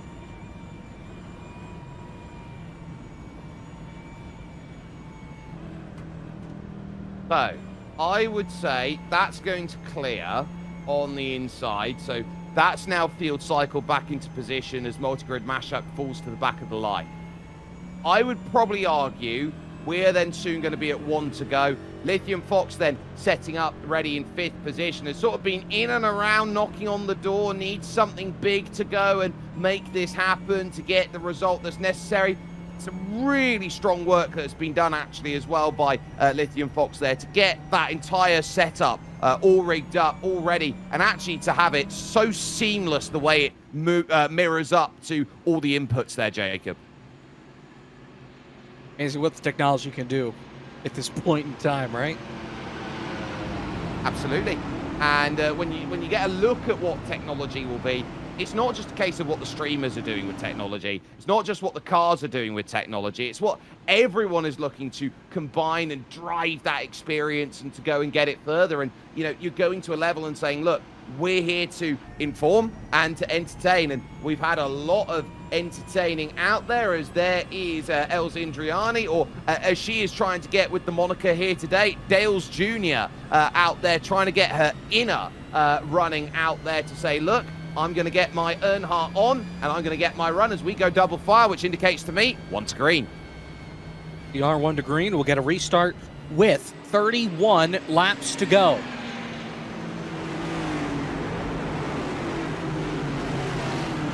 You're from Charlotte Motor Speedway, the Fizzy Pop 200. Jacob Pitts, Jake Sperry with you. Gareth Allen, our producer, director, doing it all behind the scenes. We will bring this thing in for a landing. Final 31 laps. Yellow Vision out in front. It'll be B-Roy on the outside. Then going Adam Nunez, Zach Mertez, your top 5. Lithium Fox, Auburn Kyle, Ryan L83, Sear Races, and Kando are your top 10.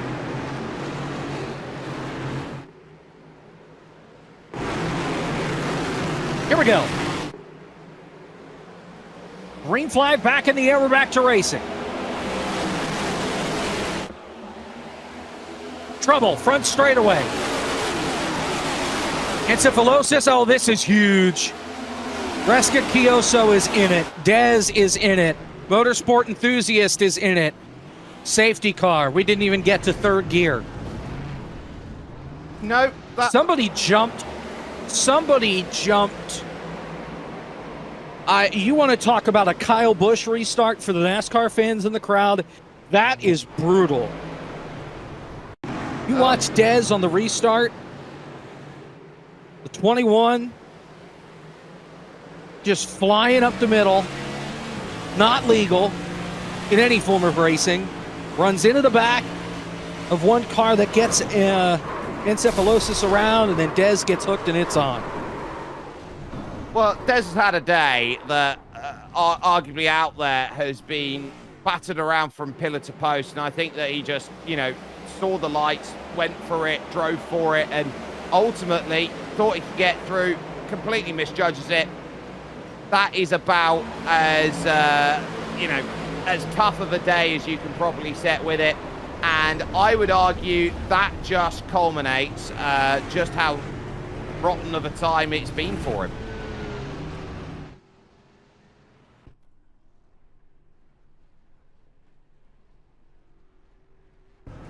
All right, so we're back behind the safety car. That was fun.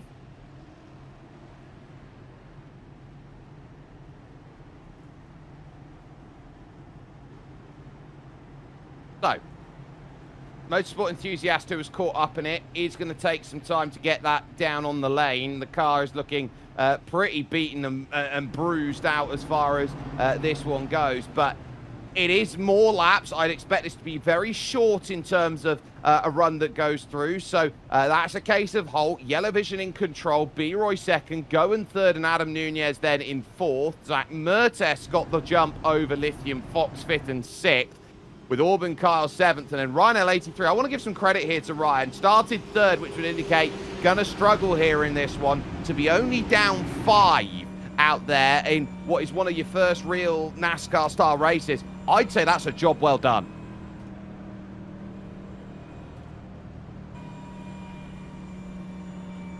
That's not Adam Nunez. Oops, there he is. Just the way we drew it up, right? Yep. That's faultless. First time.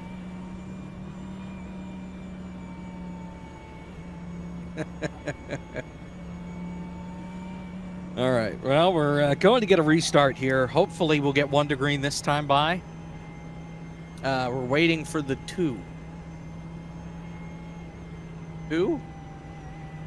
I don't think we have a 2. Oh, we're waiting for 2. I can't read.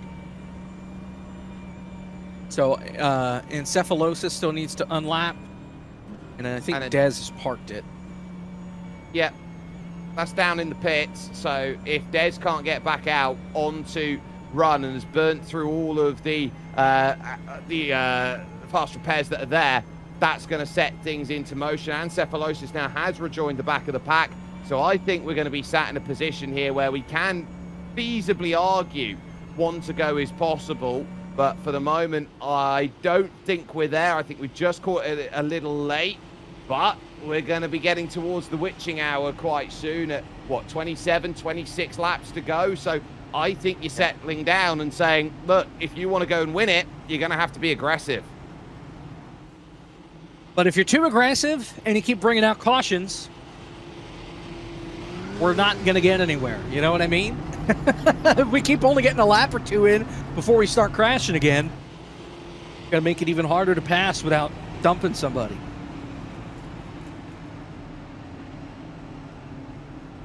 Yeah, you don't want to be in a position where you just continually go again, go again, go again, go again. Because the worst scenario of it is there's going to be no advantage out there for those who took tyres compared to those who don't. You want to be aggressive off these starts. You want to be getting these places. And at the end of the day, this is Creator Series for it. You don't want to be out there just constantly stopping and going, stopping and going. Nobody wants to see that for the content. They want to see some good close quarters battling that's out there. And so if they're going to want to set that up, they know that they're going to have to, firstly, get themselves through the first lap of these restarts, and secondly, battle fair. All right, safety car in this lap. Hopefully they take the keys out of the ignition.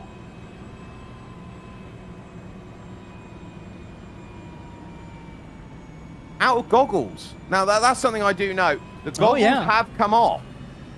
Serious time. Yeah, we're all in. It's almost like the Ash Ketchum turns his hat backwards meme. We know it's going to go down. The goggles are off. That lean forward, lock in. Let's get it done, right? Yeah, let's lock in, chat. 17. It's that sort of thing. Going to be a tough hill to climb. Or MGAG's racing coming through the mid-pack like that, but we'll see what happens. Here on this restart that we're half a lap away from. will get this restart with 26 laps to go. Here in the Fizzy Pop 200 from Charlotte Motor Speedway. And race 1, the Creator Series Season 4 here on iRacing, as well as the Creator Series platforms.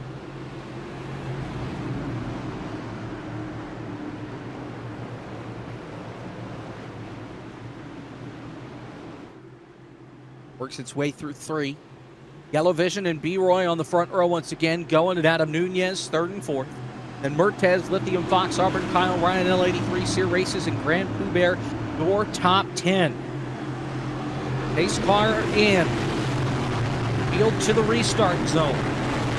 26 laps to go. Here from Charlotte, we're back to green.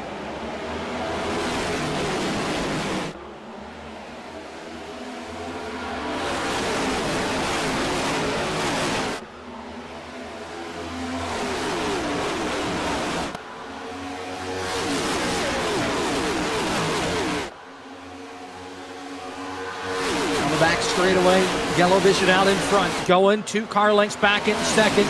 B-Roy on the outside, Zach Mertez with a great restart. He's on the inside looking for that 3rd spot.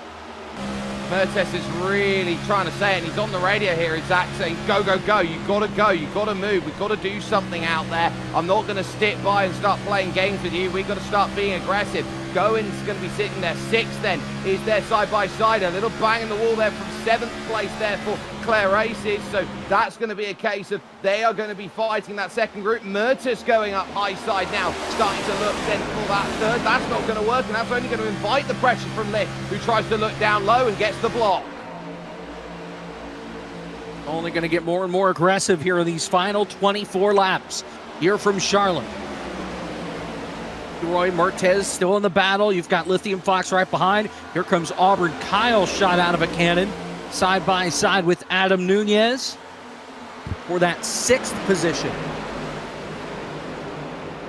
And I think what's key is that look at the difference there is between being in the tow and being completely out of it. It's like hitting a wall of air and there's nothing you can do it. I'm sure that they look to try and find it. Here comes the big move though. The outsider going now, looking for this one for second, and he's going to get the help of tow coming off of 2 and into 3, and will get clearance through. It's now B-Roy's responsibility to chase down Yellow Vision, but here comes Gowen back off 4.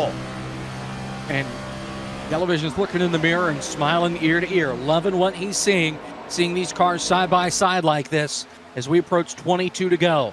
We just had the fastest lap of the race. Why is there a safety car on the racetrack? Why isn't there a safety Doing car on the 200 miles an racetrack? hour? Why isn't there? He's having fun. Let him be. Battle for second continues here.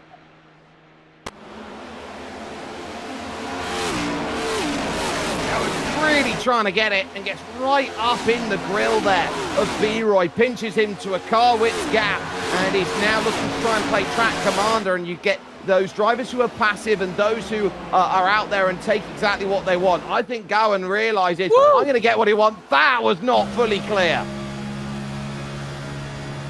Both bounced it off the fence. B-Roy says, hey, it's all right, let's go get him. Right attitude to have at this stage. You still want to try and count your chickens here and say, this is what you've got. You're looking for the clearance, comes out of the corner, boom, gives him a little shot and has a little bit of a tag there with the wall as well for good measure, but they know they've got to do something. 7/10 now suddenly hits the gap, and it's getting close and very nearly contact there. Keep an eye as well on Justin Bow 20, already up into 7th and now looking for 6th on Lift Fox. He is flying right now. The question is he going to run out of laps to get to the very front of the field? They're trying to crash on the front straight away. They keep it pointed in the right direction. M-Gags almost got hooked into the wall with Steel Horse and with Ryan L83 as they were 3 wide. Oh, and now Ryan L gets turned into the outside wall. We stay green for now. Coming back down into traffic and a hard hit to the outside safer barrier in turn number 2. It's a multi-car pileup and the safety car is deployed. Well, it was a very begrudging call of the safety car from Tom Knight, who is in the unsafety car for us here today. Ryan did everything to try and hook it up. I tell you who got the wrong end of the stick. Punju. He was absolutely sent for a ride off of that hit. Oh. Massive dispersed Hold on. energy. Here's the hold, and then boom. We've got cars on pit road. Your race leader has come onto pit road. These guys were thinking about pitting. Now they've been told to stay out because it screwed up the scoring last time around. But they were already on pit road, so this is a disaster again. Under 20 laps to go. The race leaders wanted to come onto pit road to get some fresh tires. B-Roy stayed out. I'd be curious to see who is actually going to be scored as the race leader out of this. Well, for the moment, if they've come into the pits willingly here, Jacob, and they get themselves back out again, I'd argue they've forfeited their place. They did establish under that last safety car that if a caution does come out, you can't pit dummy! right away. Dummy! Look at that. 2-3 throwing, and it was the late call. Zach Mertis had to really respond to stay out. Yeah, that was Mertis with a hard right that missed it. Steelhorse does come onto pit road, though. Yellow Vision and company are going to stay out. Huh? Why not? So why would they pit and then not take service and then stay? There's the replay of Mertis. I believe what we're looking at here is I activate the spell card Change of Heart.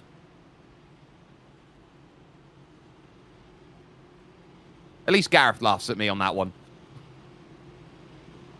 Oh my. Oh my. But Jacob, I think this now sets itself up for a really interesting phase of the race. And I'd argue maybe they're not coming in right now because maybe they want an extra lap to say we've got an extra bit of advantage on the tire. So I'll take the hit now. I'll be out of position now. But if I come in on the next lap, because we know that we've got at least 2 to agree to go through and we're not going to get penalised for coming in whenever we want, that's going to be the latest opportunity that we come in and pit. That's going to be where we gain our advantage and we're not going to lose the track position. Well, here's the problem. You've got 28 cars on the lead lap. So you pit, you're going to be starting in the back half. Now Yellow Vision comes onto pit road, as does Goen. Most others are going to end up staying out here. Steelhorse, who just pitted, is back outside the top 20. So not a lot of takers here on pit road, and you're going to have at best 15 laps. Try and get back to the front. You pray for the big one, aren't you? And you pray that you're not part of the big one. We are doubling up. Safety car will be in this lap. In theory, you're hoping to try and avoid it by being at the back, which is good news. But as we all know, everyone's going to get more aggressive now. They want to win. Chance of that goes up. And as we know, Jacob, last one in pays the insurance bill.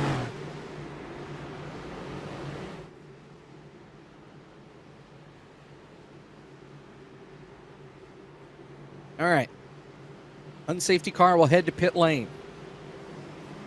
Our restart will be with 13. Nope, I can read 15 laps to go. There's the unsafety car. B-Roy and Zach Mertes on the front row. Yellow Vision is restarting 27th on fresh tires. Steel Horse is 20th. Back to green.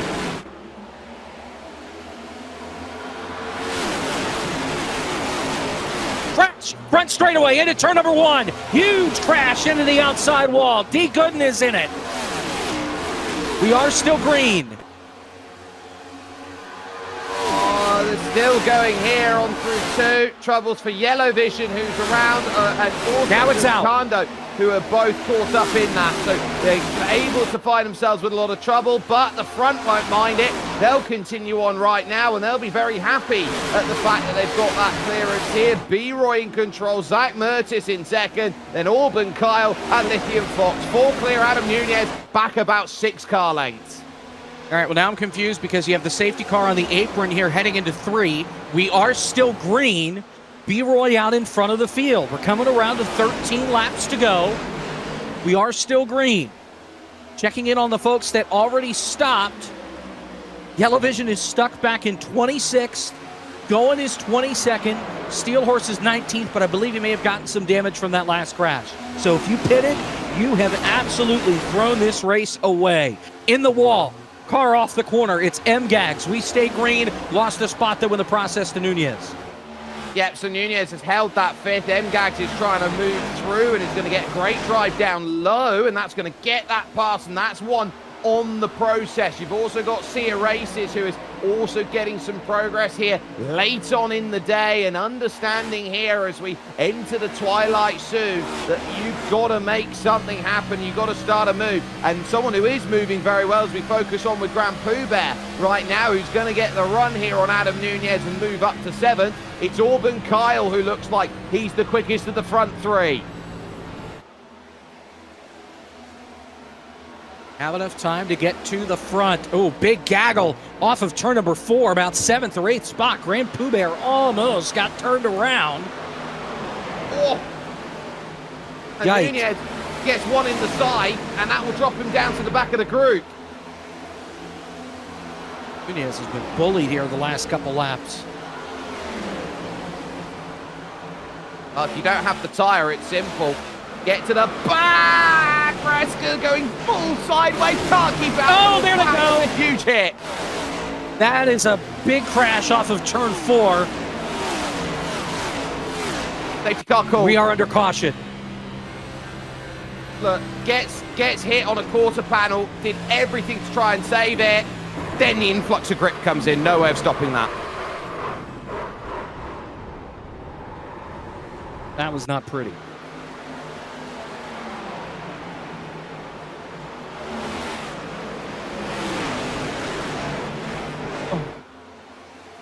Just couldn't save it. Did so well, got it back to straight, but the moment that you needed that car to unload, it just unloaded massively the other way. It's what we'd call in the industry a tank slapper.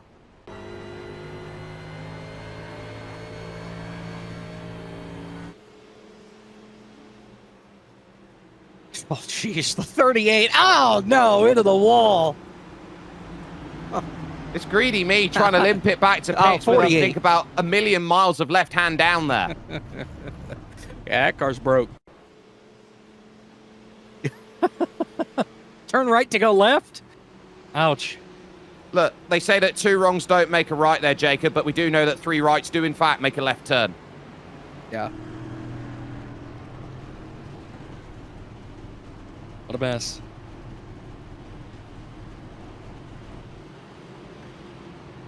So I'm interested here on how it cycles, because you've got the likes of the motorsport enthusiasts going in for tyres. You've got Justin Bo20 going for tyres and just saying, look, how many places can I gain late here with 8 laps to go? I think this sets itself up now as a really interesting front race here with B-Roy and Zach Mertes. Auburn Kyle's going to need something good off of this restart. NGAGs has clearly got pace, and so too does iRacing. And here's the thing. iRacing has been really quiet in this race. MGAGs has always been making moves up the order. You got those who have been near the front, at the front. Now's the time where you got to start basically saying, look, you've made your bed. Now it's time you go and lie in it. So this is the last safety car of the race. We are green the rest of the way once we get back under green for the restart. So, gloves off. No rules. This is going to be like old school outlaw stuff. Yeah. I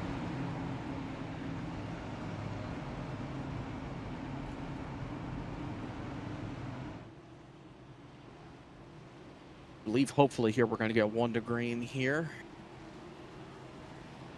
But we still got Nunez and Ukando trying to get back on the lead lap, so it'll be 1 more lap. And with that extra lap, that's 1 less lap of opportunity here at Charlotte Motor Speedway, which I don't know how you feel about it, Jacob. I think this is the quintessential 1.5 miles.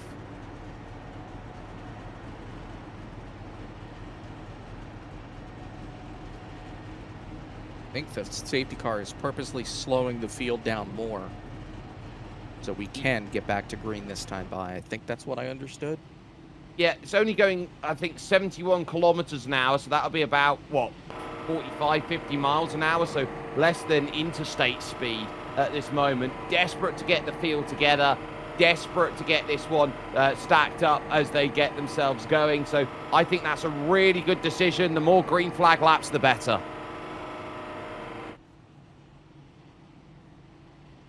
So hopefully a restart here with 6 laps to go. There is no overtime.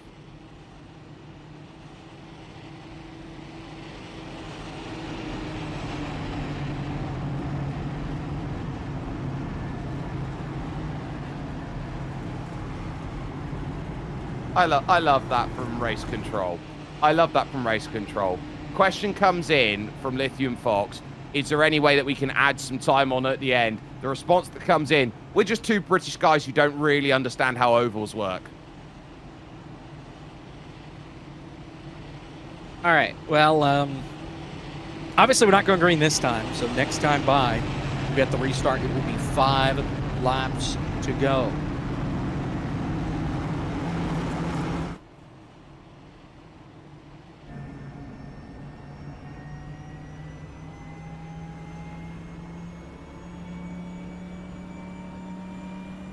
One to green now. So, reigning champ back in 25th position. That tells you how tough this is going to be. They know with 1 to go, B-Roy wants to set this one up. Zach Mertes is there in second. And the understanding I would be as a racing driver at this point, this is basically your induction day at school. This is your chance to say, look, I want to be top of the class. I want to be the one that everyone looks at.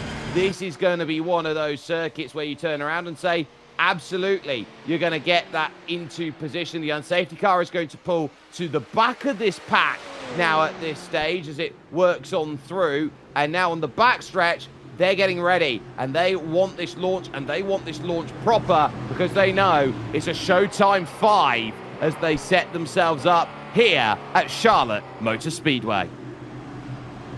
B-Roy, Zach Mertes on the front row.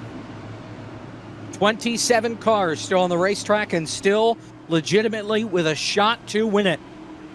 B-Roy, Zach Mertes, Auburn Kyle, Lithium Fox, MGAX Racing, your top 5. Sear Racing, Grand Poubert, Josh's Corner, Ryan L83 and Solstice, your top 10. Back to green. 5 laps to go at Charlotte. A wonky restart. They're already 3 wide, just shy of start finish. Here comes Poubert to the outside. They're almost 4 wide into turn number 1, and now they're going to spin. Poubert gets turned hard into the outside wall. Goes Ryan. They will wad him up in the middle of turns 1 and 2. The 171 of Yellow Vision will sneak by. We are committed to the end. We're still green. Yeah, and that's going to really hurt because that's just when ego starts taking over and that field just didn't know where to go. Now here comes MGAX Racing here looking for 4th. Big block down low by Zach Mertes, trying to hold himself steady. 4 now here at the stripes they work. B-Roy's got himself a car length and a half. Now 2, working through 1 and 2, but MGAX is going to be the worry, and so too, Sear Races now starting to make progress. Zach Mertes in second. He made the grid by about 5 seconds when this race started nearly 2 hours ago. B-Roy out in front. Does Mertes have anything for him? He's a little bit slower. You've got Auburn Kyle trying to reel in as well with 3 laps to go at the start-finish line.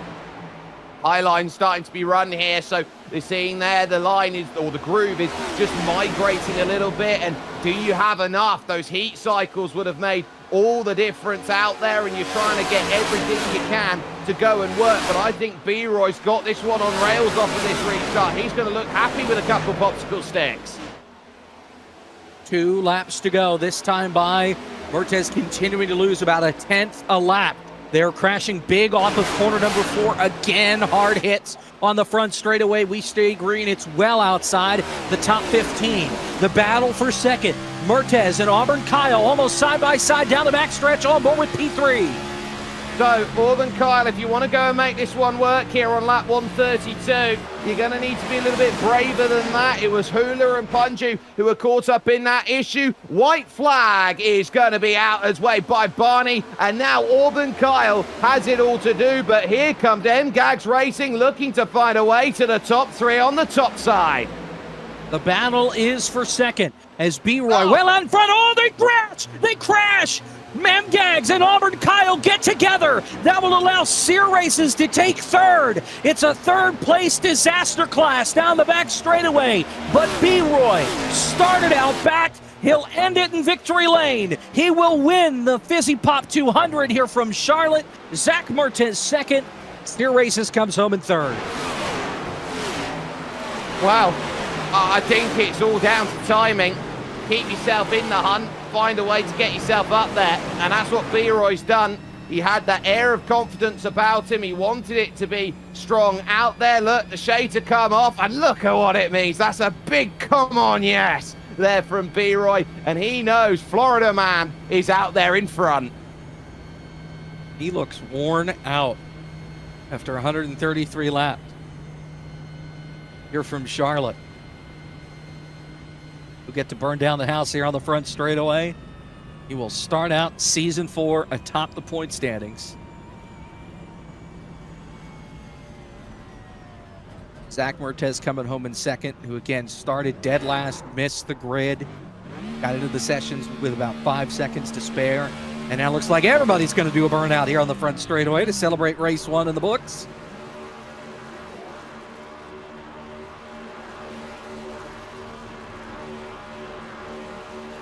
Big come on.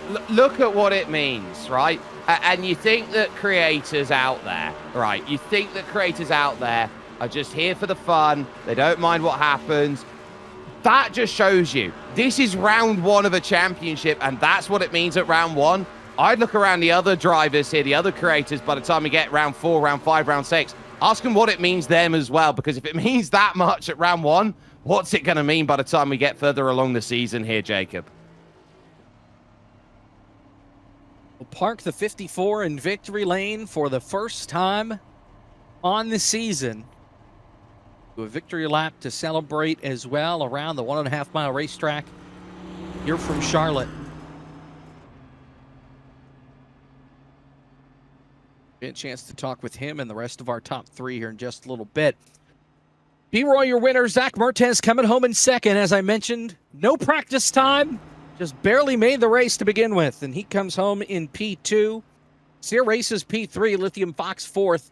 MGags comes home in 5th after the contact between himself and Auburn Kyle on the final lap. Goen comes home in 6th. Then Josh's Corner, Yellow Vision 8th. And Cephalosis, after an up-and-down night, comes home 9th, and Steel Horse Live comes home 10th. B-Roy's never won a Creator Series race before, and he has really taken it hard upon himself, so that's why it means so much for him to go and get the result here today. 11th will belong to Storm Molina, as it would be Justin BO20 who would be able to get up to 12th on the final run. It's then with D. Gooden and Rescacoso 13th and 14th, with Funky T-Bone and Solstice then up for the top 16. Adam Nunez will then see Els Indriani behind as the motorsports enthusiast would see Grand Pooh Bear, who was turned on the final run. 21st, Punju. Auburn Kyle, after that crash, comes home 22nd, 1 lap down.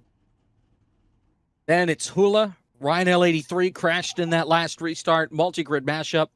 Ukando, NASCAR Nolan, Reed Me, and Itzdez TV parked it 30 laps shy of the finish, and then you have the safety cars in there as well. We'll get a chance to talk with our top 3 here from Charlotte. B-Roy, Zach Mertens, and Sear Races in just a moment. And B-Roy has joined the party once again, and we talked to you before the race and felt pretty confident. I could tell you're worn out, pretty emotional after this win. What's it mean to win race 1 of the Creator Series? Yeah, it's been a long time coming. I've done Creator Series for almost 3 years now, just going from game to game, and you know, there's some lost confidence there. I didn't feel like I had a shot to win a lot of these years. And when we figured out that we were doing Oval this year, I was like, all right, this is where we lock in and get to it. And yeah, we had a little unfortunate beginning, getting spun while we were 3 wide, but honestly, I just kind of trusted my gut and trusted that we could get through it. And honestly, if I didn't miss the pit road at the end of that race, I don't think I'd be sitting here talking to you.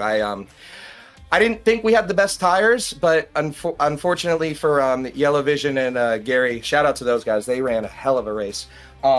They just sometimes you just make calls that you have to live with, and unfortunately for those guys, they got to live with those. And I'm glad that my happy accident ended up with me finally in victory lane. I wanted this one for so long. I'm so happy. I'm so happy. That fortune's favor there for you, I think, is going to be something that we remember here in Creator Series for a very, very long time. Just talk us through that final run, what it meant for you when you saw that gap starting to pull away and you realizing that it's going to be in the bag for you so long as you keep it together, and understanding that you are, for the first time ever in Creator Series, B-Roy, championship leader. Oh, I didn't even think about the championship lead part. I'm gonna be honest with you there.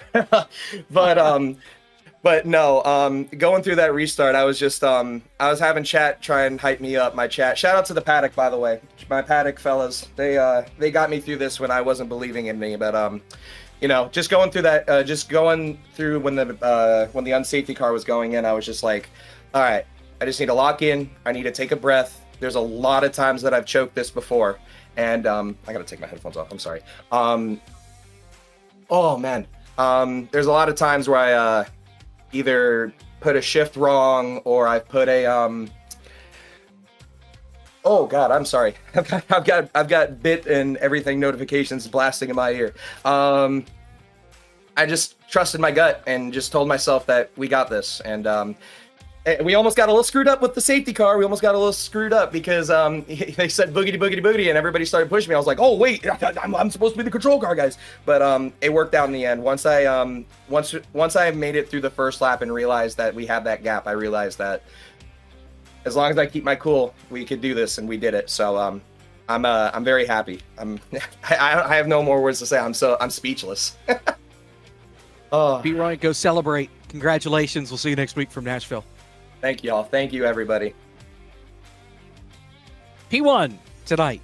To B-Roy, second place, coming home. Zach Mertez, and you were just happy that you made the show tonight. Coming in right at the buzzer. No practice, no nothing. You're able to come home P2. What a wild ride, huh? Yeah, I don't know what to say. Excuse the mess, by the way. My room has been a little bit of a pigsty because, you know, even with rolling into this race, I am in the process of prepping to race this track in real life at Cookout Summer Shootout in a U.S. Legend car. So I'm all over the place. Sorry, Dad, I know you're watching. I sped home from work. I was pulling 70 in a 35. And I 6 o'clock traffic. What are you going to do? But ended up getting home with 4 seconds to spare in the session timer, made quick adjustments on the race car. Shout out to Jordan White. He's one of the guys that I'm mentoring with Murtis Esports, and put him in last second, joined the grid, able to keep myself on the lead lap. I saw I was on par with the leaders as I was rolling through, and it ended up working out in my favor. The strategy played in my favor. I timed the last stop so I'd make it on gas. We were planning for a top 5, so P2 is just way out of what I expected. To be running for the win at the end is just amazing. And in terms of how you set your expectations now, because obviously that's what happens when you're on a big panic to try and get in and race and in what are very unideal conditions for you. Do you feel that, let's say, if you get things more ideal for you over in Nashville in terms of getting yourself set up time, do you think that it's going to make your life that much easier knowing that you've already got a P2 in the back pocket from what was a very, very difficult personal scenario to get ready for today? Well, in personal opinion, I'm a reserve driver. Technically, I was given permission to run this race. So if I'm even allowed to run Nashville, that would be amazing. If I can go in and start competing for points, that would be absolutely awesome because I am technically not competing for points. If I end up running Nashville, it may be, again, a last-second crunch time, but it's just a matter of putting yourself in the headspace, being able to focus, and have the ability to just go out there and perform. I have to do it all the time in a real race car. It's no different than getting on the iRacing.com setting. All right, Zach, well, congratulations on the P2. Hopefully, we'll get to see you back here soon, whether it's next week or a little later on down the line, and see you moving ahead. absolutely. I thank you guys for letting me hop on here. And if I could send a quick shout out to a few of my friends and sponsors. I know my dad and my family are watching, so thank you for tuning in. Shout out to Andrew Cardinale for last second paint scheme. It probably didn't load right, but I appreciate him nonetheless. Pit Stop TV, Butler Built Seats, Ideal Pest, all the sponsors that help make this happen on the iRacing.com sim and in the real life car. 2 more weeks we're going racing at Charlotte Motor Speedway. I'm so happy to be here with you guys. Thank you for the broadcast. Absolutely amazing time here in the Creator Series. Hope to be back. Zach Mertez, P2 tonight in the Fizzy Pop 200. SEER Races came home in 3rd place tonight. 3rd place kind of fell in your lap there in those final couple of laps with contact ahead of you. What happened there on that final restart in those final 5 laps? Oh, say it again. Sorry. What happened there in those last final 5 laps? Oh my God, it was so much fun. Honestly, I enjoyed this so much. It was literally so great. I literally like there was 2 people. I was in last, I think I was in 6th, and then 2 people got into each other, and I literally saw 3rd, and I was like, yes! I literally went on my gas so quick. I was like, oh my God, I'm gonna get a podium. That's awesome. And as far as it goes, you spent a lot of the day just being quiet, out of the way, unassuming, and then when the time came late on in the race to jump up, get position, work on through, that's when it strikes. So as far as that sets up for you, a lovely start for the way this season goes. How do you feel about Nashville coming up? I'm excited. I'm not the best at Nashville, but I'm gonna practice a lot. I honestly like coming into. I'm usually do the like Charlotte with the trucks. So coming in and seeing it with the next gen, I've like had to like retrain my brain for like the breaking points and stuff like that. So that's what I'm going to be focusing on for Nashville, and obviously having fun, because this was awesome. I loved hanging out with all of the creators, and I'm just so excited to be in the podium and have a good start to the season, because I'm looking forward to it. That's the key, having fun. SEER Races is having a lot of it. P3 tonight from Charlotte. Best of luck next week. Thank you. That is it for our interviews. And boy, there was a point where we thought that race was going to be over in 20 minutes. And then 40 minutes later, the race finally ended. Carnage early, carnage in the end, fuel strategy in the middle. Just about everything you could ask for here tonight from Charlotte. Well, I would call that a very nice fuel run sandwich on wreck bread, I guess is the best way to understand it. That was a tough race for a number of reasons. They were struggling to establish a rhythm, got the chance to establish it, then the rhythm got broke late on, and they had to try and find a way to make it work. Ultimately, races don't get much tougher than that. I think the only way it would be tougher is if it's just wrecks all the way through. But they will know they've got a super speedway to go and shackle in Nashville in 7 days' time. And that is going to play very different to what we've seen here at Charlotte. And so with that in mind, I think we're going to see different drivers come up to the top based on what the different weeks are going to get. And that is the ultimate joy of getting running here in the Creator Series. You never know who's going to quite be on top week to week to week. It will be a lot of fun next week for the Crack in the Barrel 150 at Nashville Super Speedway. Yes, it's called a Super Speedway. It's no Daytona and Talladega. It's a little less than 1.5 miles. It's a slower racetrack than what you have here at Charlotte. It will be a completely different show when we take the next-gen cars out to Nashville Super Speedway next week. That will do it for us here on this Wednesday night. I want to thank all of you for tuning in so much on the Creator Series and iRacing platforms. For Gareth Allen, our producer, Jake Sperry alongside me, I'm Jacob Hitz. Thank you so much for watching. It is B-Roy, your winner at Charlotte. We'll see you next week.